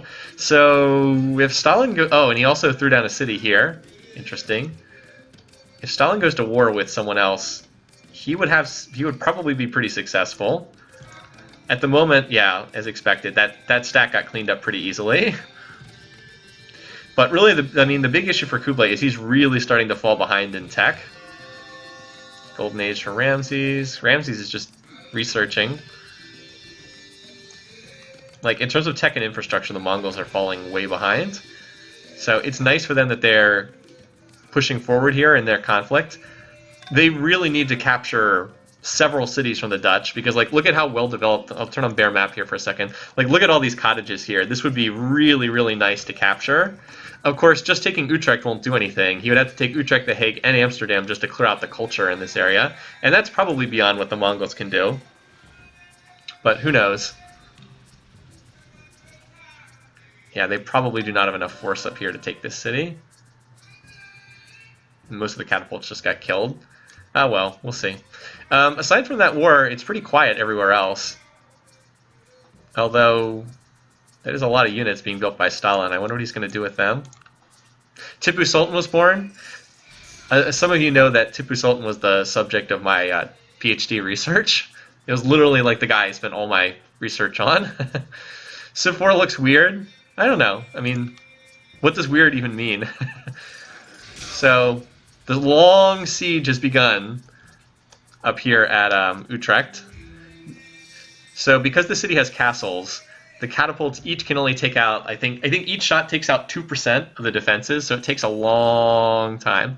That's not always the worst thing because it can sometimes allow the attacker to like build up a stack. But yeah, it's like with 3 catapults, only 6% is getting taken out each turn. So yeah, he'll be there for a long time. So Stalin's already on nationalism, geez. He's getting close to breaking through like this medieval period and starting to hit Renaissance units. Cuirassier would of course just like torch everything the other the other civs are fielding. But otherwise, it's mostly pretty quiet. Just like this siege over here is like the main thing. Everybody else is just doing infrastructure stuff. He did bring up a couple more catapults. Okay, so 1, 2, 3, 4. So now there's 6 catapults here. With 6 cats, the defenses will drop a lot faster. At least he can do 12% damage per turn. Oh, hey, Spreek. Welcome. Thanks for subscribing. Always appreciate when that message pops up. Not necessary at all, but if you want to support what we're doing, certainly appreciate it. So I'm just going to keep the camera over here because nothing's really happening elsewhere. Everybody else is just kind of like building along. So like note that there's been time to get more attackers here, but there's also been time to get more defenders too. So like we're just seeing like this huge siege building at Utrecht as even more units are piling in on both sides. That said, this could be really good for Kublai. Oh, he wants to trade world maps. No, I can't give anybody my world map. It could be good for Kublai just because he will get in the first attack with catapults, and that will damage all the defenders, and then his units can potentially clean up after that. So could be good for him. Maybe. Let's check diplomacy again real quick. So yes, still pretty much unchanged. Stalin still is cautious with Augustus. Otherwise, not much going on. Says these are the 2 that are war. Ramses is pleased with Kublai, so he'll never declare war. Ramses does not plot war at pleased, so he won't attack anyone. Willem can declare war at pleased, but he's already in a war, so that seems unlikely. Augustus does not declare war at pleased, so he will only attack. He could very easily attack Kublai, but Augustus is fairly peaceful, so it's less likely. Still possible, though. As the siege continues up here. So this is neat. Stalin's going for military tradition. He will still need gunpowder to be able to build Cuirassier, but he is going for it. He's also got the Taj Mahal under construction, so he'll get a golden age from that. And remember, he has the mausoleum, so he gets the extended golden age. Yeah, the whole west coast is Russian. It's true. Yeah, Ramses has got he's friendly with Augustus and friendly with Stalin now, so he will never declare war on them. A lot of it, though, a lot of it is civics and religion, and like those can both change very easily. So, like that's not set in stone. He's still at war with the Dutch. And look at how much XP his Kashyyyks have. I'm not sure how well you guys can see this, but he's at like 13 out of 17, 13 out of 17, 11 out of 17. He's got like all of his Kashyyyks are triple promoted, and he's got 7 catapults. So even though there's a lot of defenders here, this city could potentially fall to this siege. Like once he gets the defenses down. Oh, great, now we're going to get 1 million world map requests. Otherwise, everybody just kind of like chilling. Augustus is not very aggressive. Ramses is not very aggressive. Apparently his maces are patrolling the Arctic up here. Seems to be the main thing that they're doing. Okay, so it looks like the attack went in, and wow, heavy casualties on both sides. Again, I think this is slightly better for the Mongols because they didn't lose as many units, but the problem is a lot of them are already triple promoted and they can't promote again. Well, we'll see. Also, there's going to be a fresh crossbow popping out, but he certainly has dropped this city low.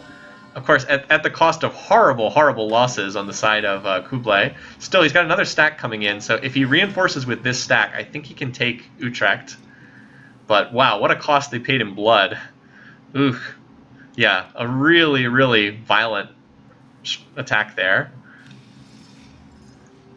And it looks like he pulled back a tile. So let's just look at the power to see how bad that was for them. Yeah, they both lost a lot right there. So also Stalin is like off the charts. Well, not quite off the charts, but he's certainly a lot higher than anyone else.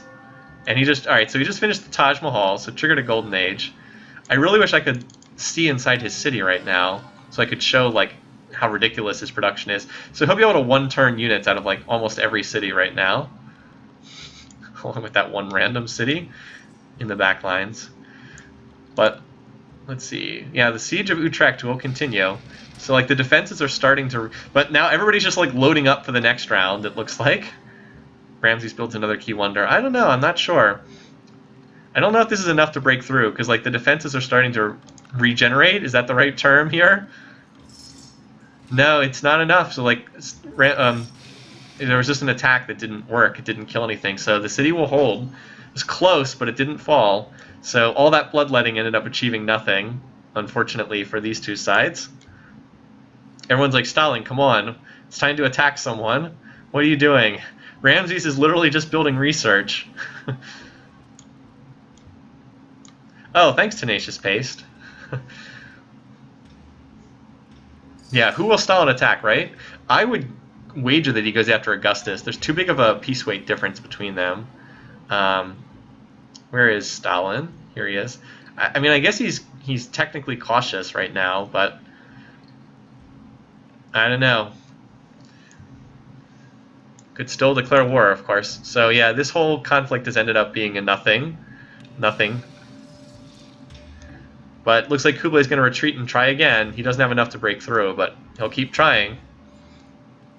And a lot of research building on the part of these other areas. Let's pause for a second and take a look at where everybody is in terms of the tech tree, because we're starting to see some big differences opened up. Okay, so Augustus is like mostly done with the medieval period. He's like still getting through the medieval era right now. He is going for guilds though, and that's a key tech. Kublai. Okay, so Kublai is behind. He just finished civil service. He is early medieval.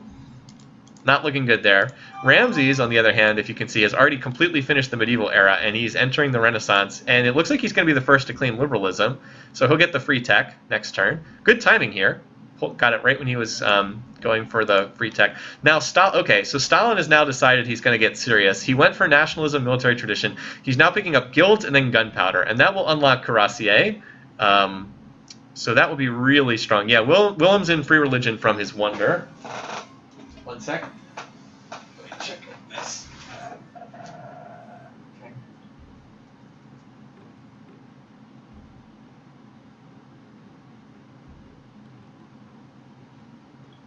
Okay. Liz's flight is boarding now after being delayed by like a half hour. Ramses has astronomy. Yeah, I think he does. Hold on. Yeah, Ramses randomly has astronomy. So yeah, he can build. Yeah, so he can build universities and observatories, which is kind of interesting. And then Willem is also like late medieval. He doesn't have guilds, which is a strange choice. He should have gone for that. And the barbarians, yeah, have like classical era attacks. AI turn order is just alphabetical order. So the turn order is the order that you put them in on the setup screen, but I just put them in alphabetical order, so it's easy to know who goes in what order. That's a really good question. Cossacks are amazing in Beyond the in this game. Sorry, I'm thinking of Civ 6. Yeah, they're pretty good in this game. They get a bonus against. What is it that they get the bonus against again? Units. I can't remember this, unfortunately. They get what's their special bonus? They use in base Civ 4 they got 18 strength, which was ridiculous. Oh, they get a bonus against mounted. That's it. 50% against mounted units. So they kill other cabs and they kill other mounted units. So yeah, they're pretty good. Meanwhile, Versailles was just finished, and a round of universities was done in Egypt right there. Meanwhile, this battle continues. Very kind of sad over there. Stalin is still in his golden age. I'm also surprised he hasn't declared war on anybody. I guess because he's only cautious with these leaders and not whatever the one is below cautious. Unhappy, I don't think that's the right term. So yeah, we've kind of been in like a holding pattern for a while now. Like these two in the east fighting each other and not really achieving anything. Meanwhile, the other three civs building.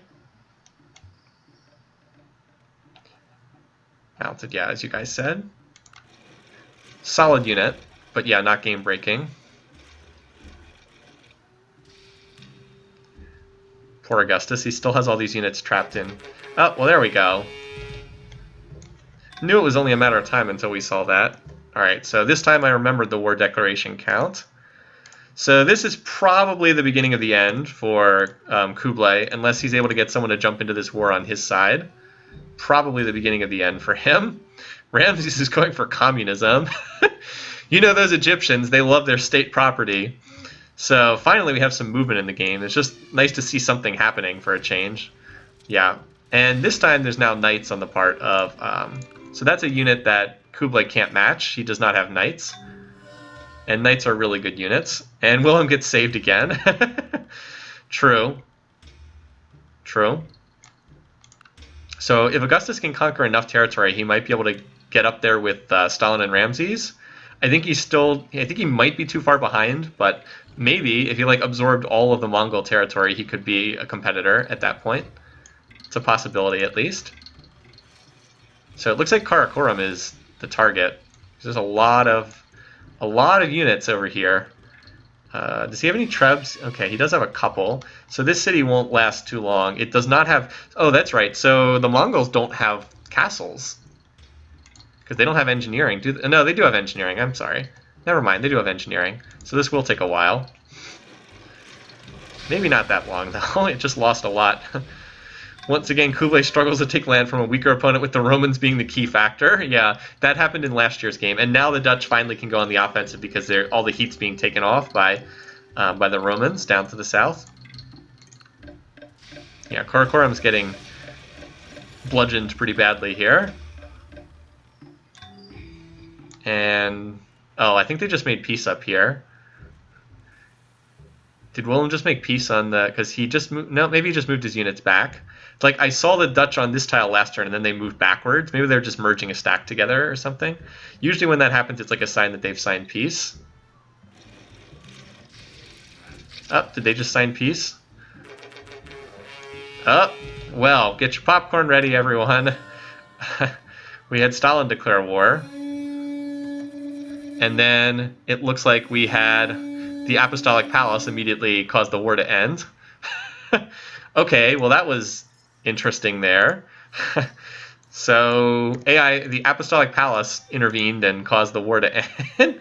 So that's still going to scramble the diplomacy, though. So that means Stalin and Augustus will have their relations ruined by that war. Certainly didn't help. Where is how? Okay, so here's how. Yeah, so now Augustus hates Stalin as a result of that.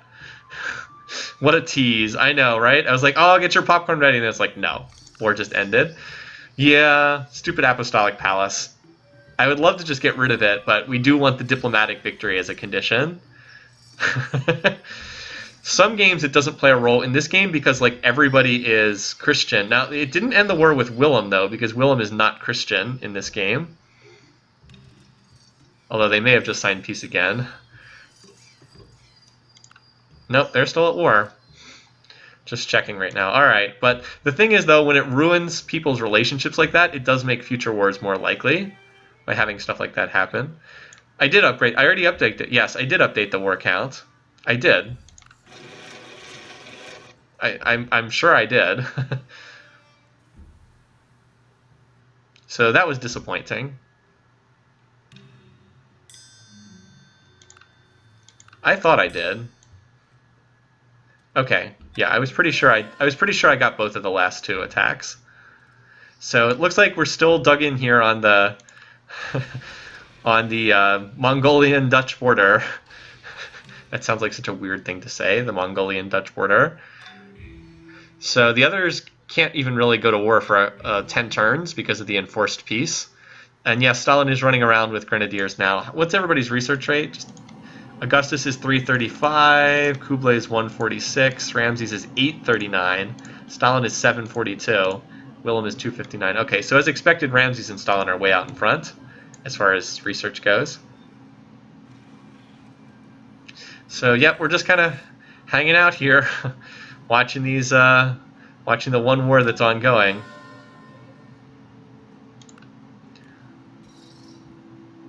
I still think we're going to see some more I don't. Let me just put it this way. I don't think that this is just going to stay this way with like Russia and Rome and the current borders. I think we'll see some more significant changes before this game ends. Poor Rotterdam. This city's been so heavily fought over in this game. Mercantilism. So the Mongolians cleared out that last attack by the Dutch. I'm sure they'll head back over the border again. Neither one of them can see. Oh, so getting the Kremlin's nice. The AI doesn't really know how to use it to great effect, but it is a nice wonder for Egypt to pick up. And Stalin's unreplaceable part, so he's clearly going for rifling and calves, which again will just crush. Well, not even calves. He gets Cossacks because that's his unique unit. He would just crush some of these other civs if he actually were to go to war with them, because he's opened up a tech elite in military tech. So we reached turn 200. As I said, not too much movement in recent turns here. Where's the Russian stack? Good question. He doesn't really seem to have one. He's got like a lot of them running around. Oh, he was still in a golden age? Geez, that lasted a long time. The mausoleum is rather nice. Yeah, he's got a bunch of them running around. He definitely has the most power, Stalin does. Yeah, and Ramses is just building research in his cities.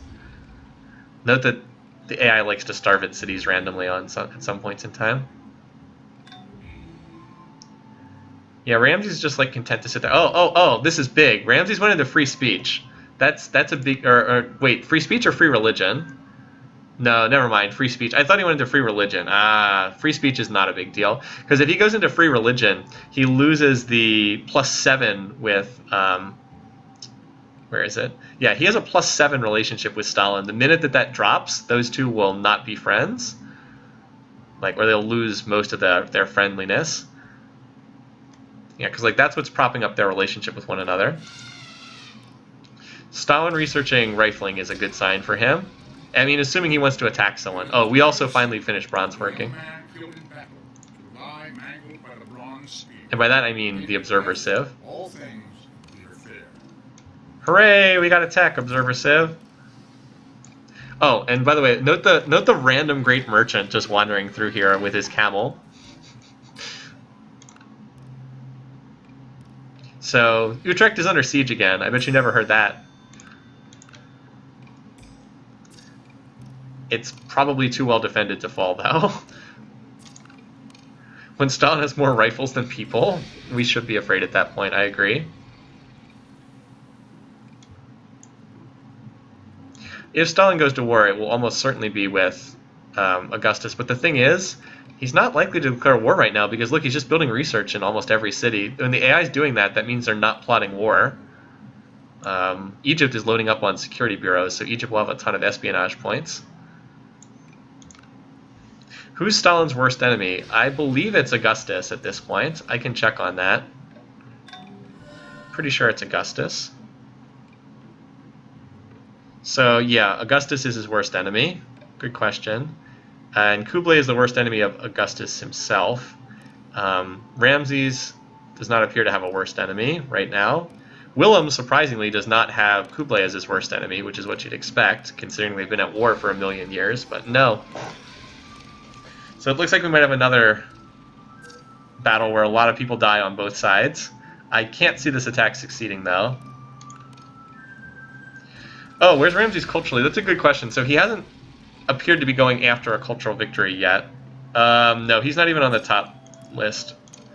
So nowhere close. He just says 3,000 culture. So far, he's not going for a cultural victory.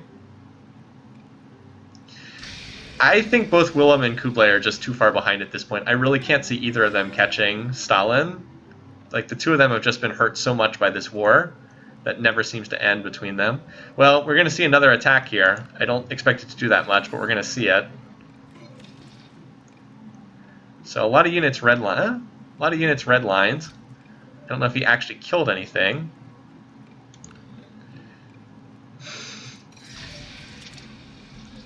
So so some units died on both sides, but I do think the Mongols are still getting the worst of this trade.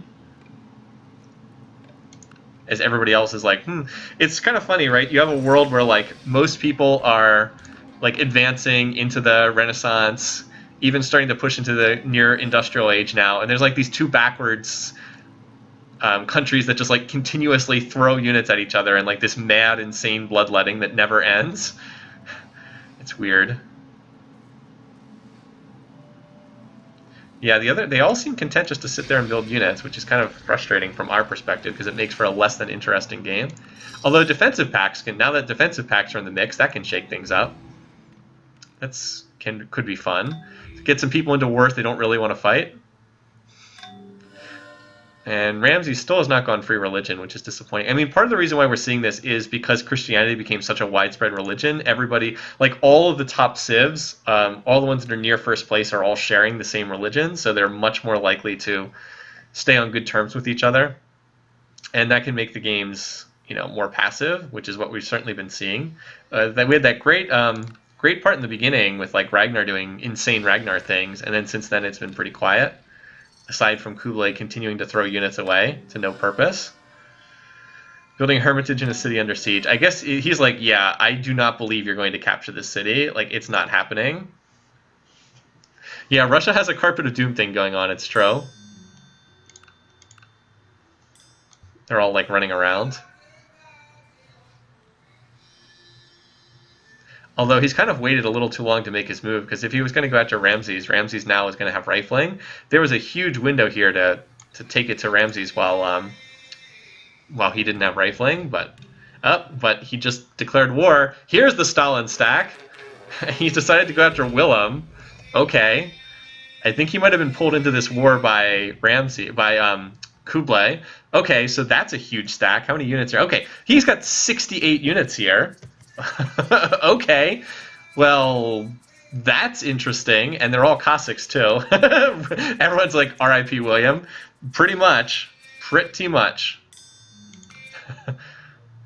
So that'll make things interesting. 68 units.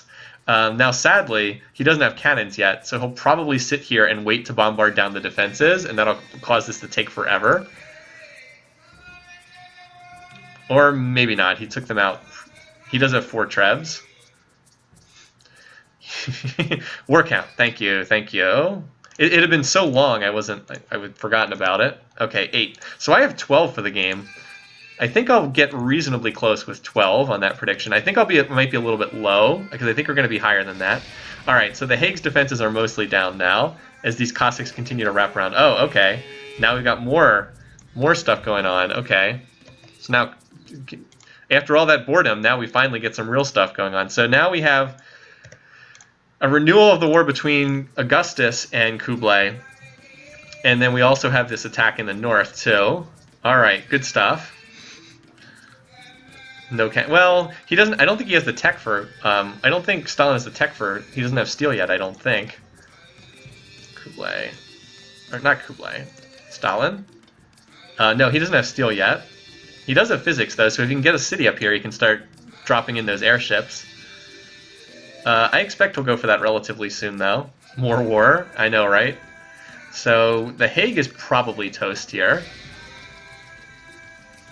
Nope, he waited another turn to finish taking out the defenses. Now, the problem for Stalin is, by the way, Statue of Liberty, one of the game's better wonders. A nice pickup for Ramses. The problem for him is he has no culture here, so it's going to be hard for him to hold this city.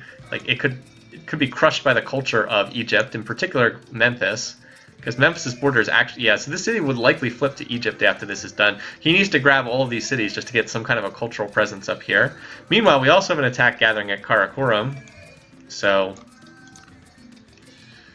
yeah, Ramses is golden just as long as Stalin doesn't attack him.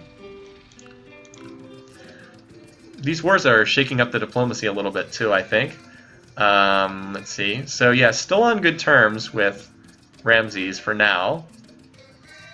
Still got that mutual military struggle. But note that Stalin does not like Augustus. That could be interesting long term. Oh, and look at this. He's using... Wait, what? Oh, yes, there's that city. He's using the open borders he has with Egypt to run units up here to Maastricht. That's pretty funny. It is actually the fastest way to get there. It's just kind of hilarious. And okay, so this siege is going to take a while at Karakorum. It's like, look, it's only dropping by 6%. Augustus actually does not really have a tech edge here because it's knights against knights, but Augustus has a lot more production. By the way, look at the mini-map. It's like, it's just a sea of Russian units. If you look at the mini-map, it's just like all red dots running across. This is always funny when this happens. Not good for Willem. Not good for Willem. Just watch them all run forward on this turn. Yeah, Maastricht is... this city is toast. A lot of units up there. A lot of grenadiers. So, yeah, see, this is the problem. The Hague will almost certainly flip away to Egypt long term. But that's down the road. Karakorum probably has another turn before it gets captured. Maastricht, I don't know if it's quite as lucky. No, it's not. Yeah, Maastricht could also be potential flip target because Byblos' culture actually extends to that tile. We'll see. I mean, if he can capture enough of these cities, he can get some Russian culture going and maybe hold these. Hard to say. Meanwhile, now Karakorum looks like it's... I would be very surprised if it was able to hold this. Yeah, so that city has now fallen too. Augustus still can't really take advantage of these new cities very much.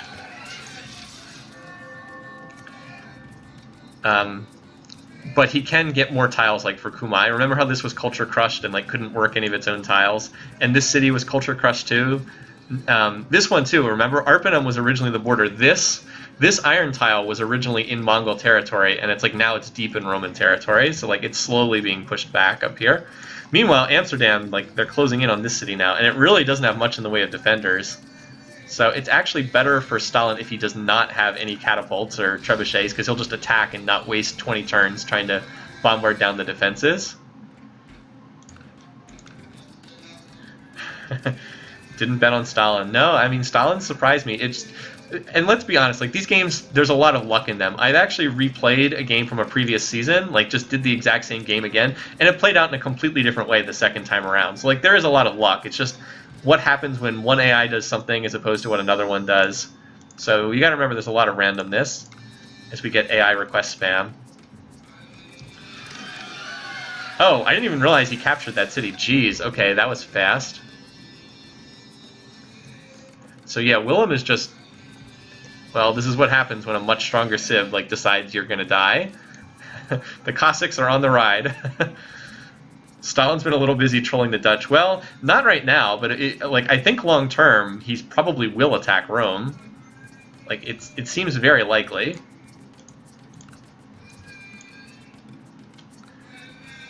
So Amsterdam is not culturally pressured by any Egyptian cities. So he'll definitely be able to hold that.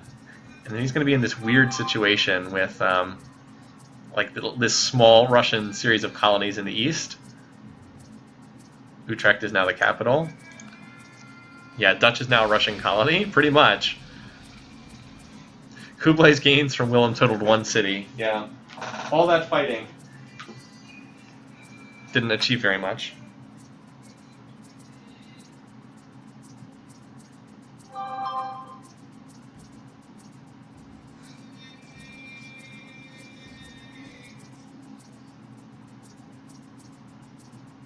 Sorry, 1 second, guys.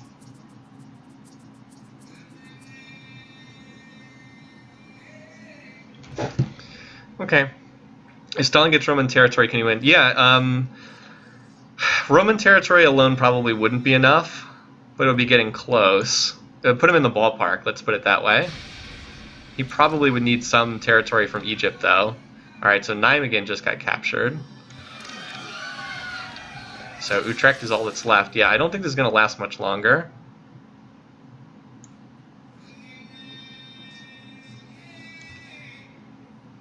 And over here we have this. Wow, Augustus has a nice stack there too. How many units does he have here?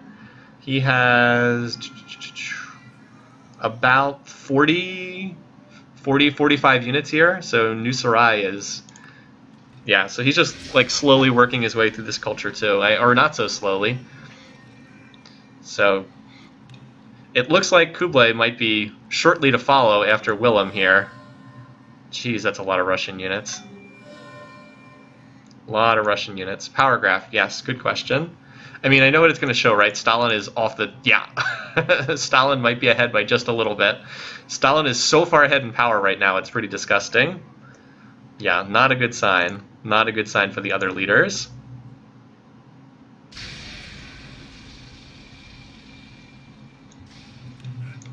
Yeah, meanwhile down here, New Sarai is likely to fall soon too.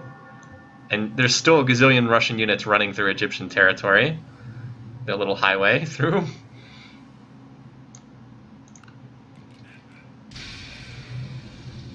So it's increasingly looking like Stalin and Ramses are going to be 1 and 2. Sure looks like that right now. But like we're still not that close to the end of the game. Like the tech tree still has a long way to go. So there's opportunity, ample opportunity for more stuff to happen.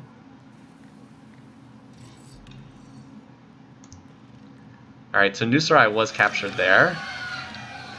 The Romans are starting... Now the Romans finally can start to work some tiles in this area. Like Beshbalik finally got opened up. I wonder if Ramses, or not Ramses, if Augustus might convert to Buddhism, because he does have the Holy City now. It's a possibility. He doesn't have Buddhism in too many of his cities, though. And then the... amusingly enough, we're actually getting a lot of... Stalin's getting a lot of holy cities, yeah. So there's so much for that. I was going to say he's picking up a lot of holy cities from the Dutch here. Alright, so that's it for the Dutch. Alright, so turn 235. Let me go ahead and mark it in our spreadsheet. And Stalin gets the kill again. Both kills this game so far to Stalin. He's really been the story of this game so far. Alright, Stalin, 2 kills. Willem, second eliminated. Turn 235.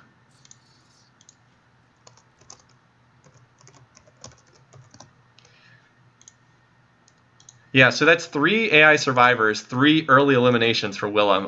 His AI personality just doesn't seem to do very well. It's weird because he has these great traits, and you'd think he'd be a good leader, but he just doesn't do well in these games. 3 is still, now granted, 3 is still a small sample size. You don't want to draw too much from, you don't want to draw too much in the way of conclusions from a sample size that small. But man, the evidence has not been good for him. So anyway, Stalin is now at peace again. I wonder how long that'll last. We shall see. Also, note that Stalin is now the, the Christian founder. He's got the Christian holy city as a result of that. So now the diplomacy contracts a bit. Now we're down to just 4. Yeah, Willem, that's right. Willem just seems to be bad at expanding, and that's a real problem. All right, so Stalin is annoyed towards Augustus Caesar. Not a good sign long term for him. He's still very happy with Ramses, but remember, he can plot war at pleased, so that does not mean that he will stay there long term. Also, if we get free religion, that will scramble things a little bit too. And there's a big peace weight difference between Stalin and both Ramses and Augustus. Now the real question is, do we think that Kublai will survive? Oh, look at this. Look at these terrible borders due to all the Egyptian culture. So yeah, Stalin didn't really get that much out of this. And Ramses continues to build wonders left and right. He's also going to build the UN, which could be interesting. That said, I don't think we'll see anyone win by UN in this game because Stalin has enough to block anyone else winning a diplomatic victory. And between the two of them, Stalin and Ramses can both block a victory, and they'll be the 2 nominated.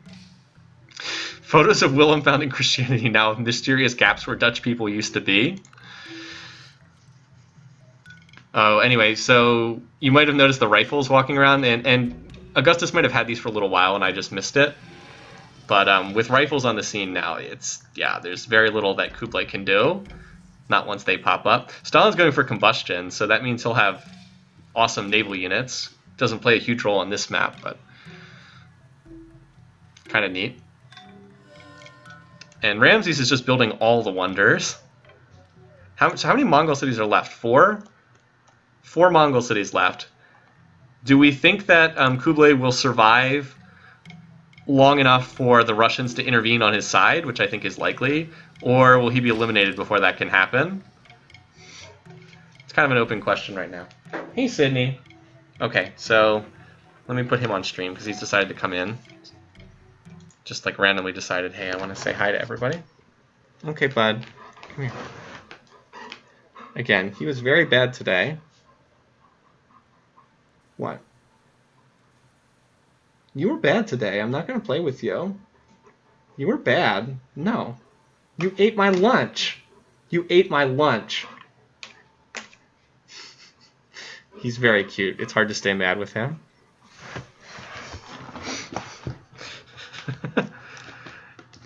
Anyway. Oh, okay.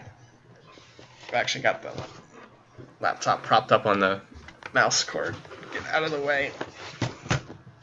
Yeah, he broke into my my bag where I had my lunch and he ate it. He was very bad. Okay. All right. So let's keep going, shall we?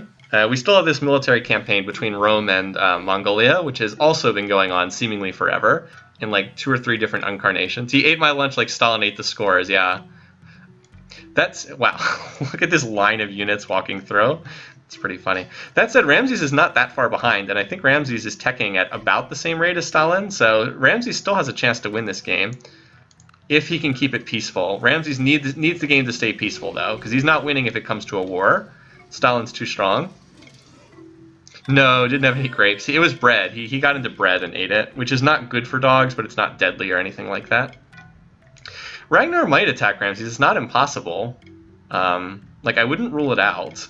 Remember, Stalin can declare war at pleased, so he always has a chance to attack, even though his relationship is pleased now. He's much, much more likely to attack Rome than he is to attack Mongolia, though. And these cities, actually, you know what? These cities have enough culture that I think Stalin will be able to hold them, because like he's already got this up to plus 40%. Probably because there's so many religious stuff in there. So I think he'll be able to hold these cities. We'll see. If he stacks enough units in there, then they'll hold against a potential cultural flip. So Augustus is still sieging. It's taking him a long time because he only has 2 trebuchets.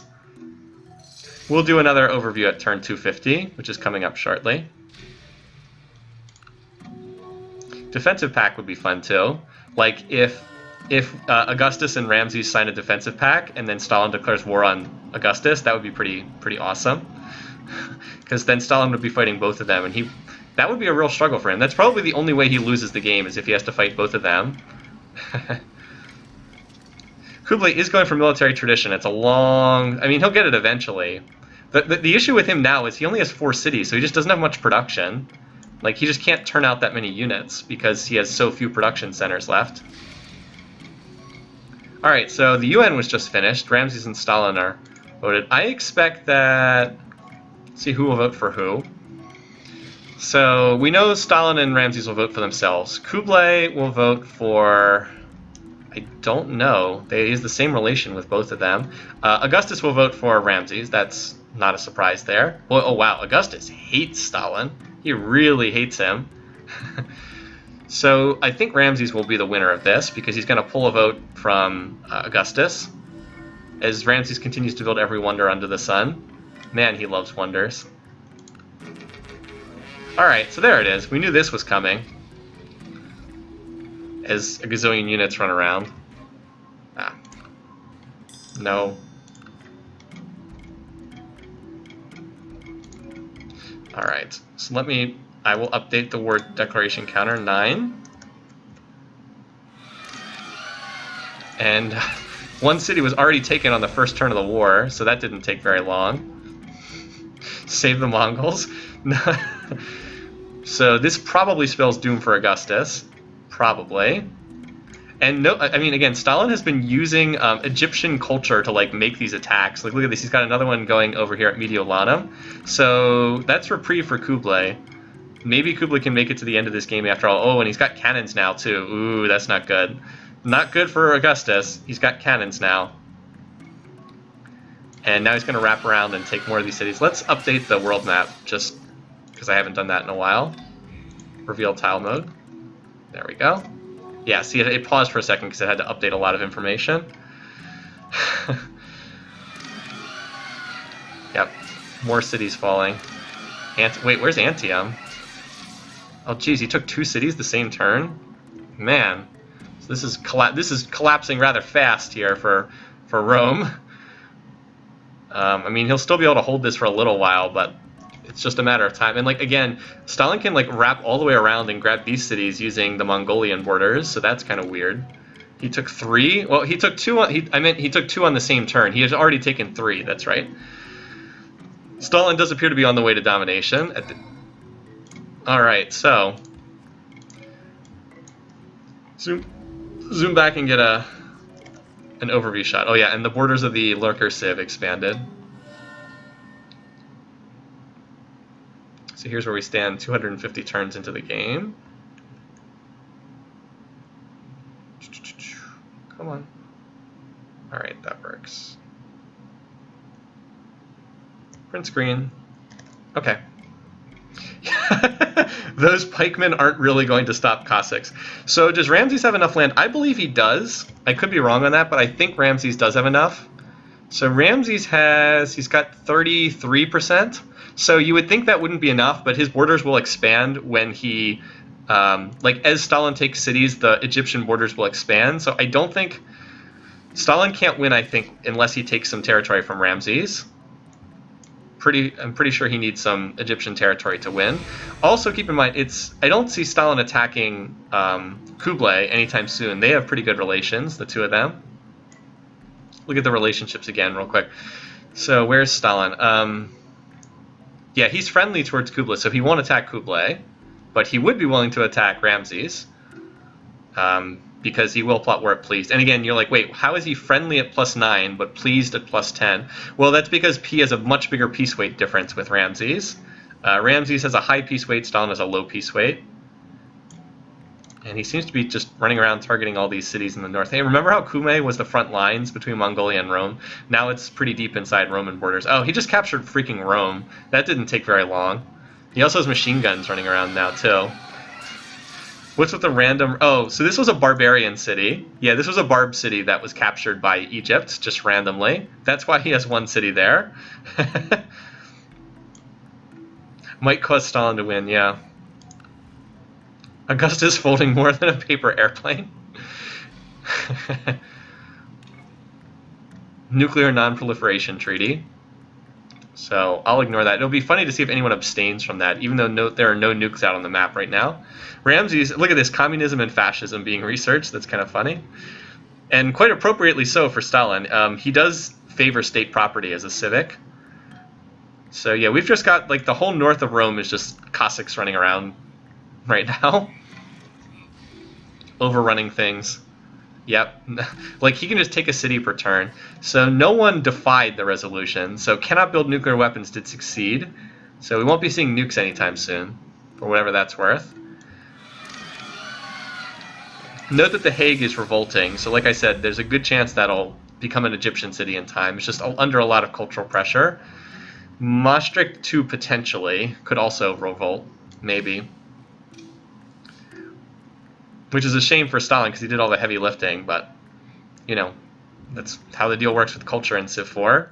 Having a lot of culture does have benefits. State property for Russia. Yeah, state property would be really good for Stalin economically. The only thing holding him back is the fact that he has just so many cities everywhere. It's giving him huge maintenance costs, but if he gets into state property, that won't be an issue anymore. By the way, if you want another look at the bar graph, yeah. That's Stalin. Also note that we now no longer have enough espionage points to see Kublai, not Kublai, I need Ramses. We can no longer see Ramses on the bar graphs because he's got a gazillion espionage points. So we have to use Ramses bar graphs. But fortunately that's enough. Yeah, so Augustus has been taking it on the chin. He's just getting crushed by Stalin. I mean, we could see that happening. It's not exactly a surprise. Where is that city? Oh, it's that little mountainous city in the corner. Just walked in there with a huge stack and took it over. I didn't even know that city was under siege. So it doesn't look like Augustus is going to last much longer. 1, 2, 3, 4, 5, 6 cities left. But that's all.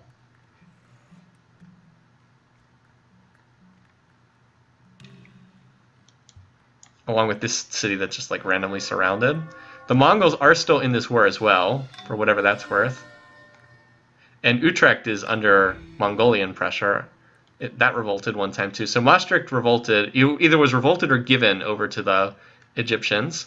So they pick up a city for free there. Look at Antium and Mediolanum. So like it's going to be, those will likely flip away as well. This is why it can be dangerous to attack near a high culture civ, because stuff like that happens. But anyway, the other cities are falling. Neapolis is down. It's like one city every single turn gets taken. Just Cossacks running wild all over former Roman territory. This is a pretty epic collapse. Oh, Stalin definitely is more military than the rest of the world combined. That's not even an issue. He definitely does. Let me see if I can spot that on the...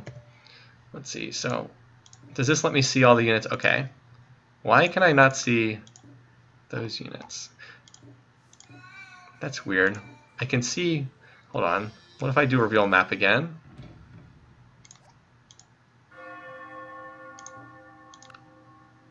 Maybe I just need to update the map, perhaps? No, that's weird. Okay, so for some reason I can see the Mongol units, but I can't see the units of the other civs. Okay, whatever. Just strange.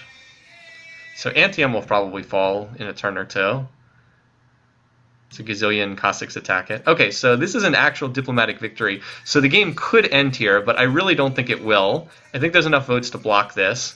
That would be funny, though, if Ramses wins a diplomatic victory here because Augustus casts his votes in favor of Ramses. I don't think that there's enough votes to pull that off, though. Still, there's a chance the game can end right here, so that would be an unexpected result. Wouldn't that be hilarious if Ramses wins the game, even though Stalin's totally dominant on a diplomatic victory? That would throw everybody for a loop on this one. Could happen. No. So, but look at this. Stalin is close to winning a diplomatic victory. Oh, well, no, wait a minute. No, he's not, because he needs someone to vote for him. Needs someone to vote for him in Beyond the Sword. In non-expansion Civ4, he could just vote himself the winner. No, Stalin almost does enough to vote himself the winner, but someone would have to vote for him, and no one was willing to do so. Still close. Closer than I thought. Did the Barb Galley survive? Yep, it's still up there. Still up there.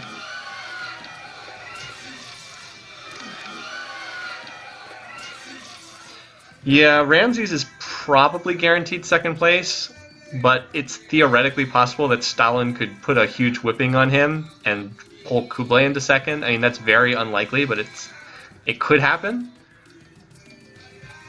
It's also theoretically possible that Stalin just decides to sit back and tech into space after this, as opposed to going for domination. I think he will go for domination, but I don't really know for sure.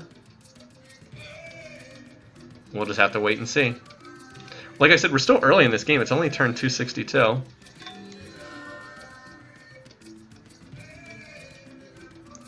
But there's not much left of Rome at this point. This will probably be given back to the Mongolians. Turfen.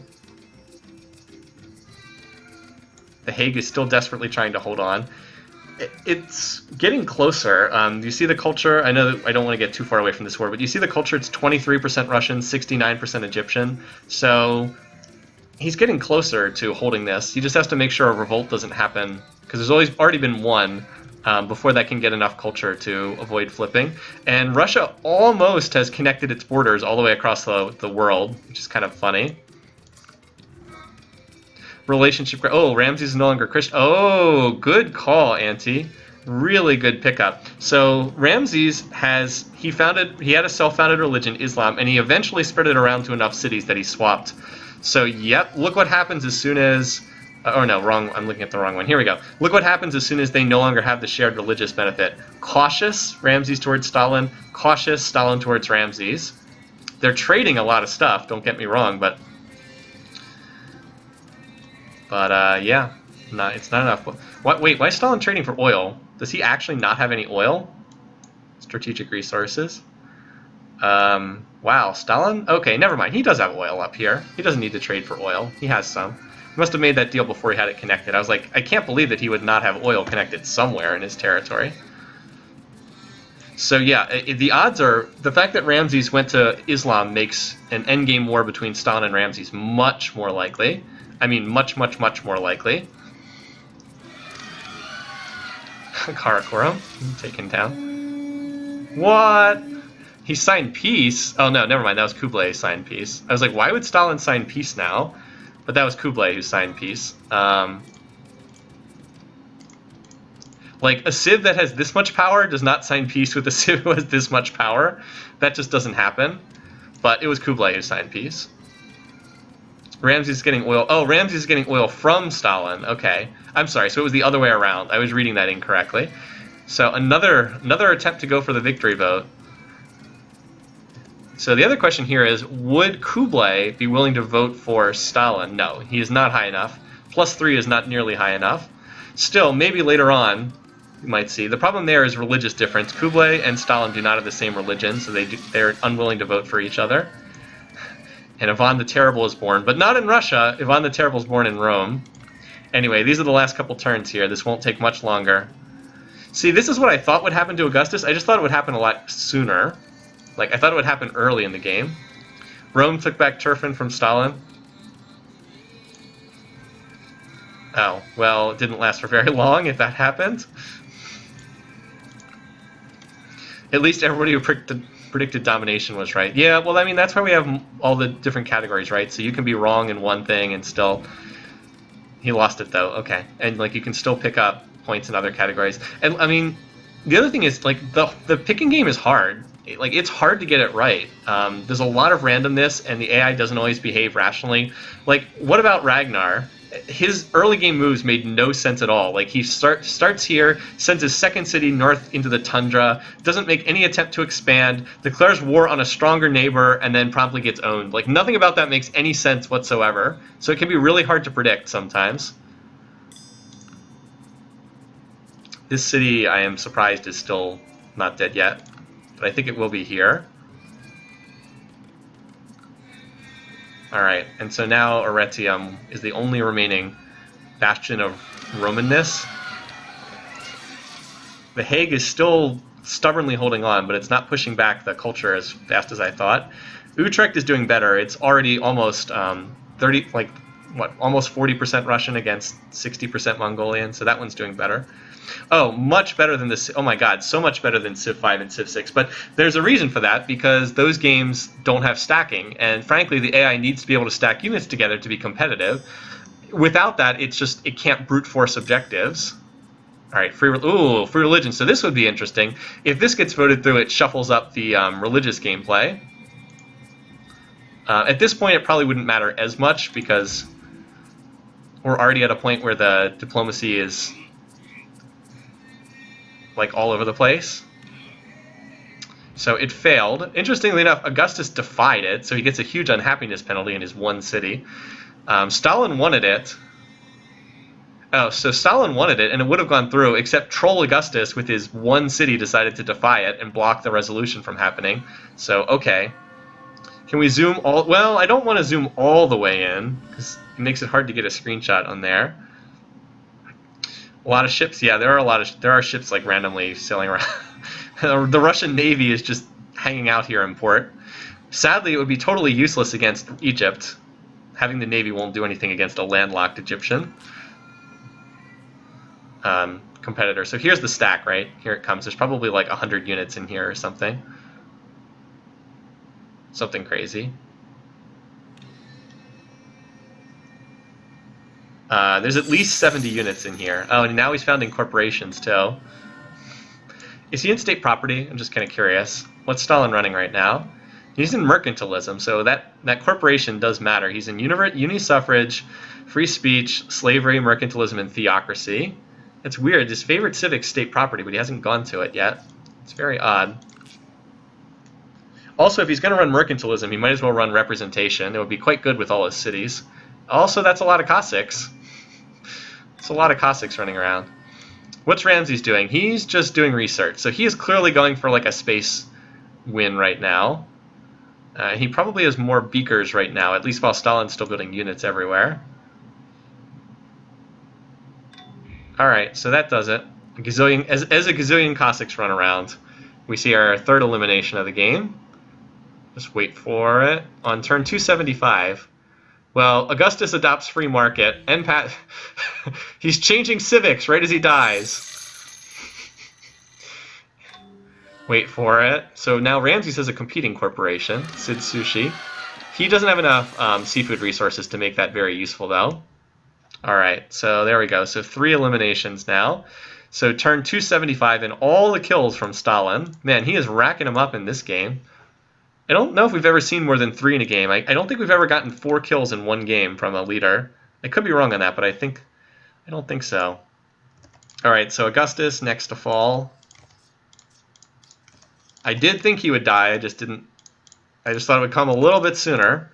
So Augustus, game 1, turn 275.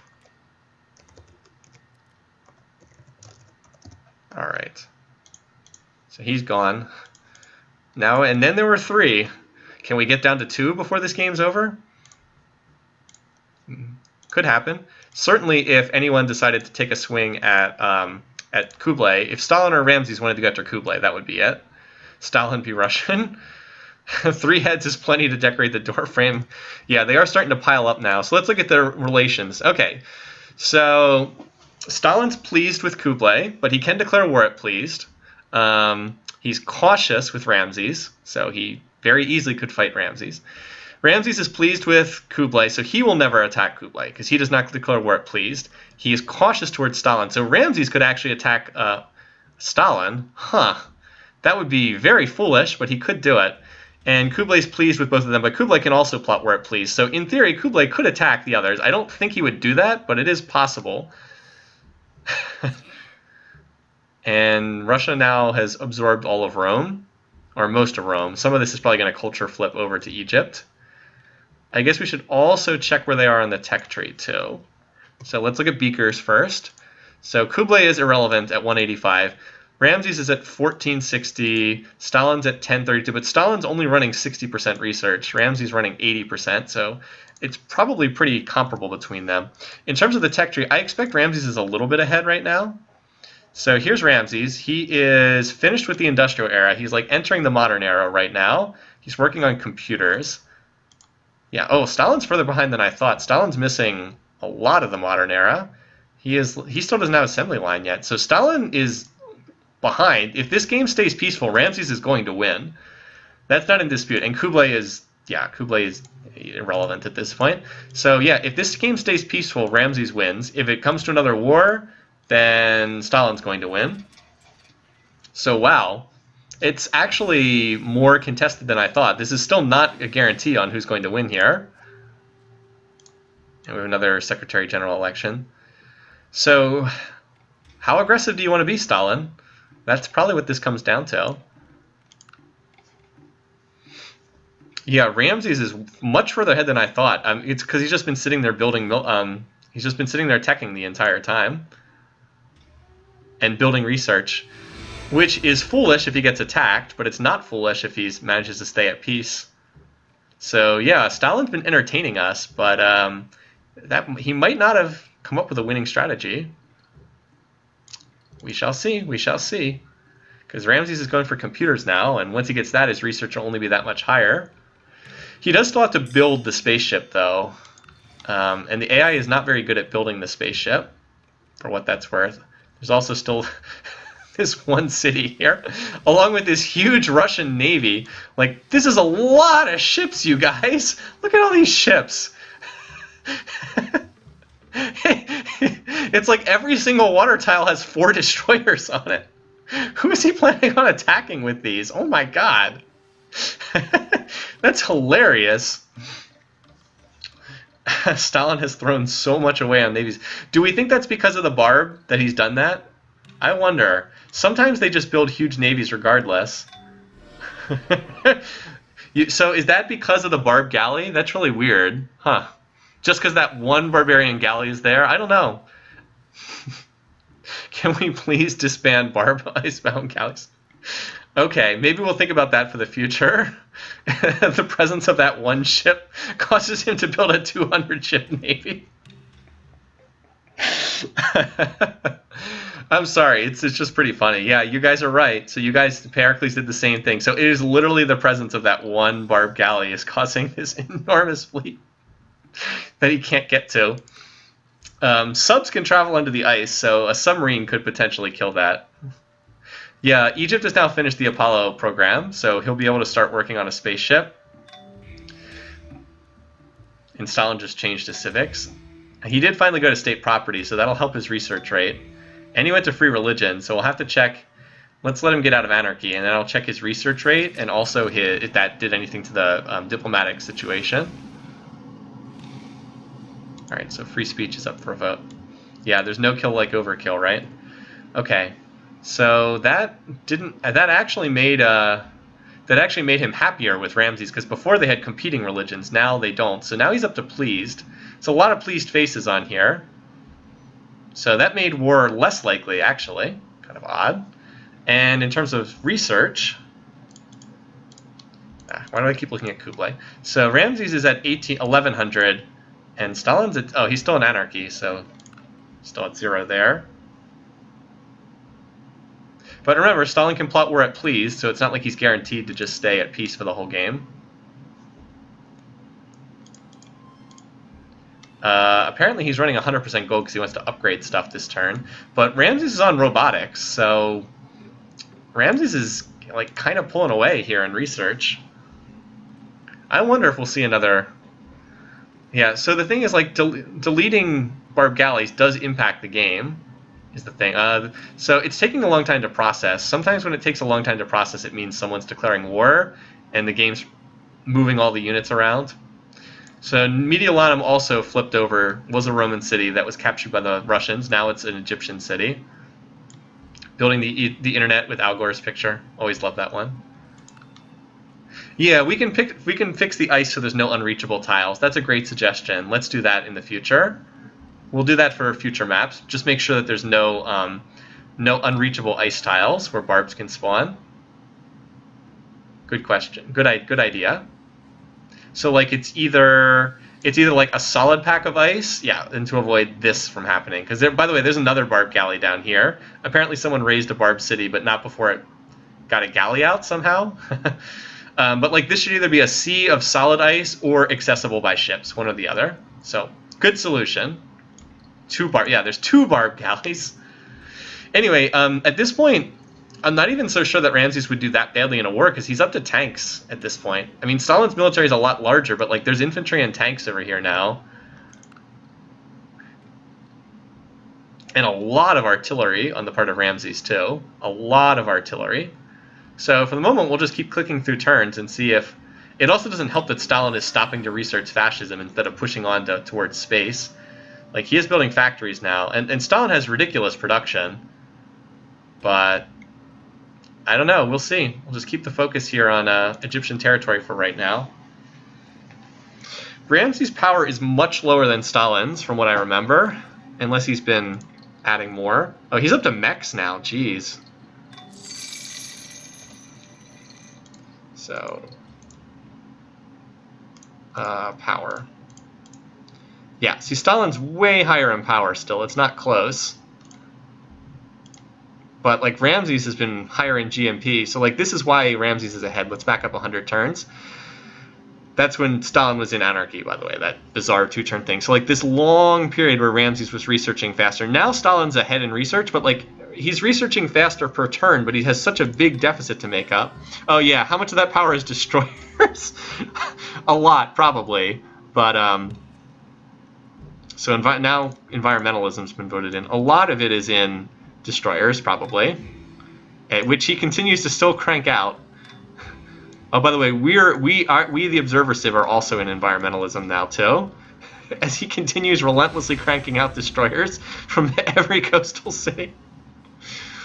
Oh man. Yeah, environmentalism is probably not good for Stalin because it kicks him out of state property. That's in the same column. Ramses is on flight. He just finished the internet. That doesn't matter because he's the tech leader, so that won't do anything for him. Save the icebergs. Yeah, those Cossacks have kind of... there's still a gazillion Cossacks, but they're kind of outdated at this point. Like, they're not going to do anything against mech infantry, or not very much. If Ramses wins space, we have 2 people. Yeah.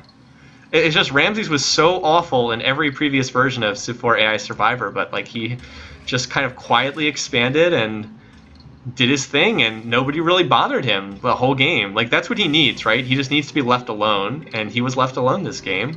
So far, at least. Any change in relations? Kublai doesn't like Ramses very much. I would be surprised if he declared war. So Stalin and Kublai are friendly. They will not attack each other. He was pretty good last season before Mansa happened. That's true. Ragnar did do better last year.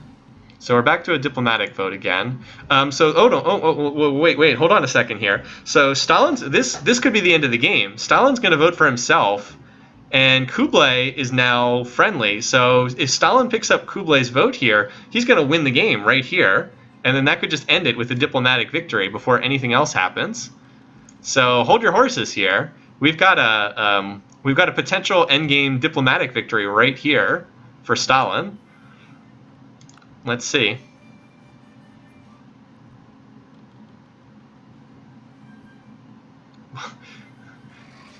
This is very tense here. And that's it. Stalin wins a diplomatic victory. He did it. I didn't see that coming. But wow, okay. So that's it. Turn 296. Diplomatic victory. Stalin first, Ramses second, Kublai not eliminating, but get moving on. Wow. Very unexpected ending there. It's just like, oh, okay. And the funny thing is, I think, was Stalin the UN, was he the UN Secretary General? I think he was the UN Secretary General. Everyone's like, what the heck? 6 people have Diplo. Okay, so this is going to be brutal for scoring purposes.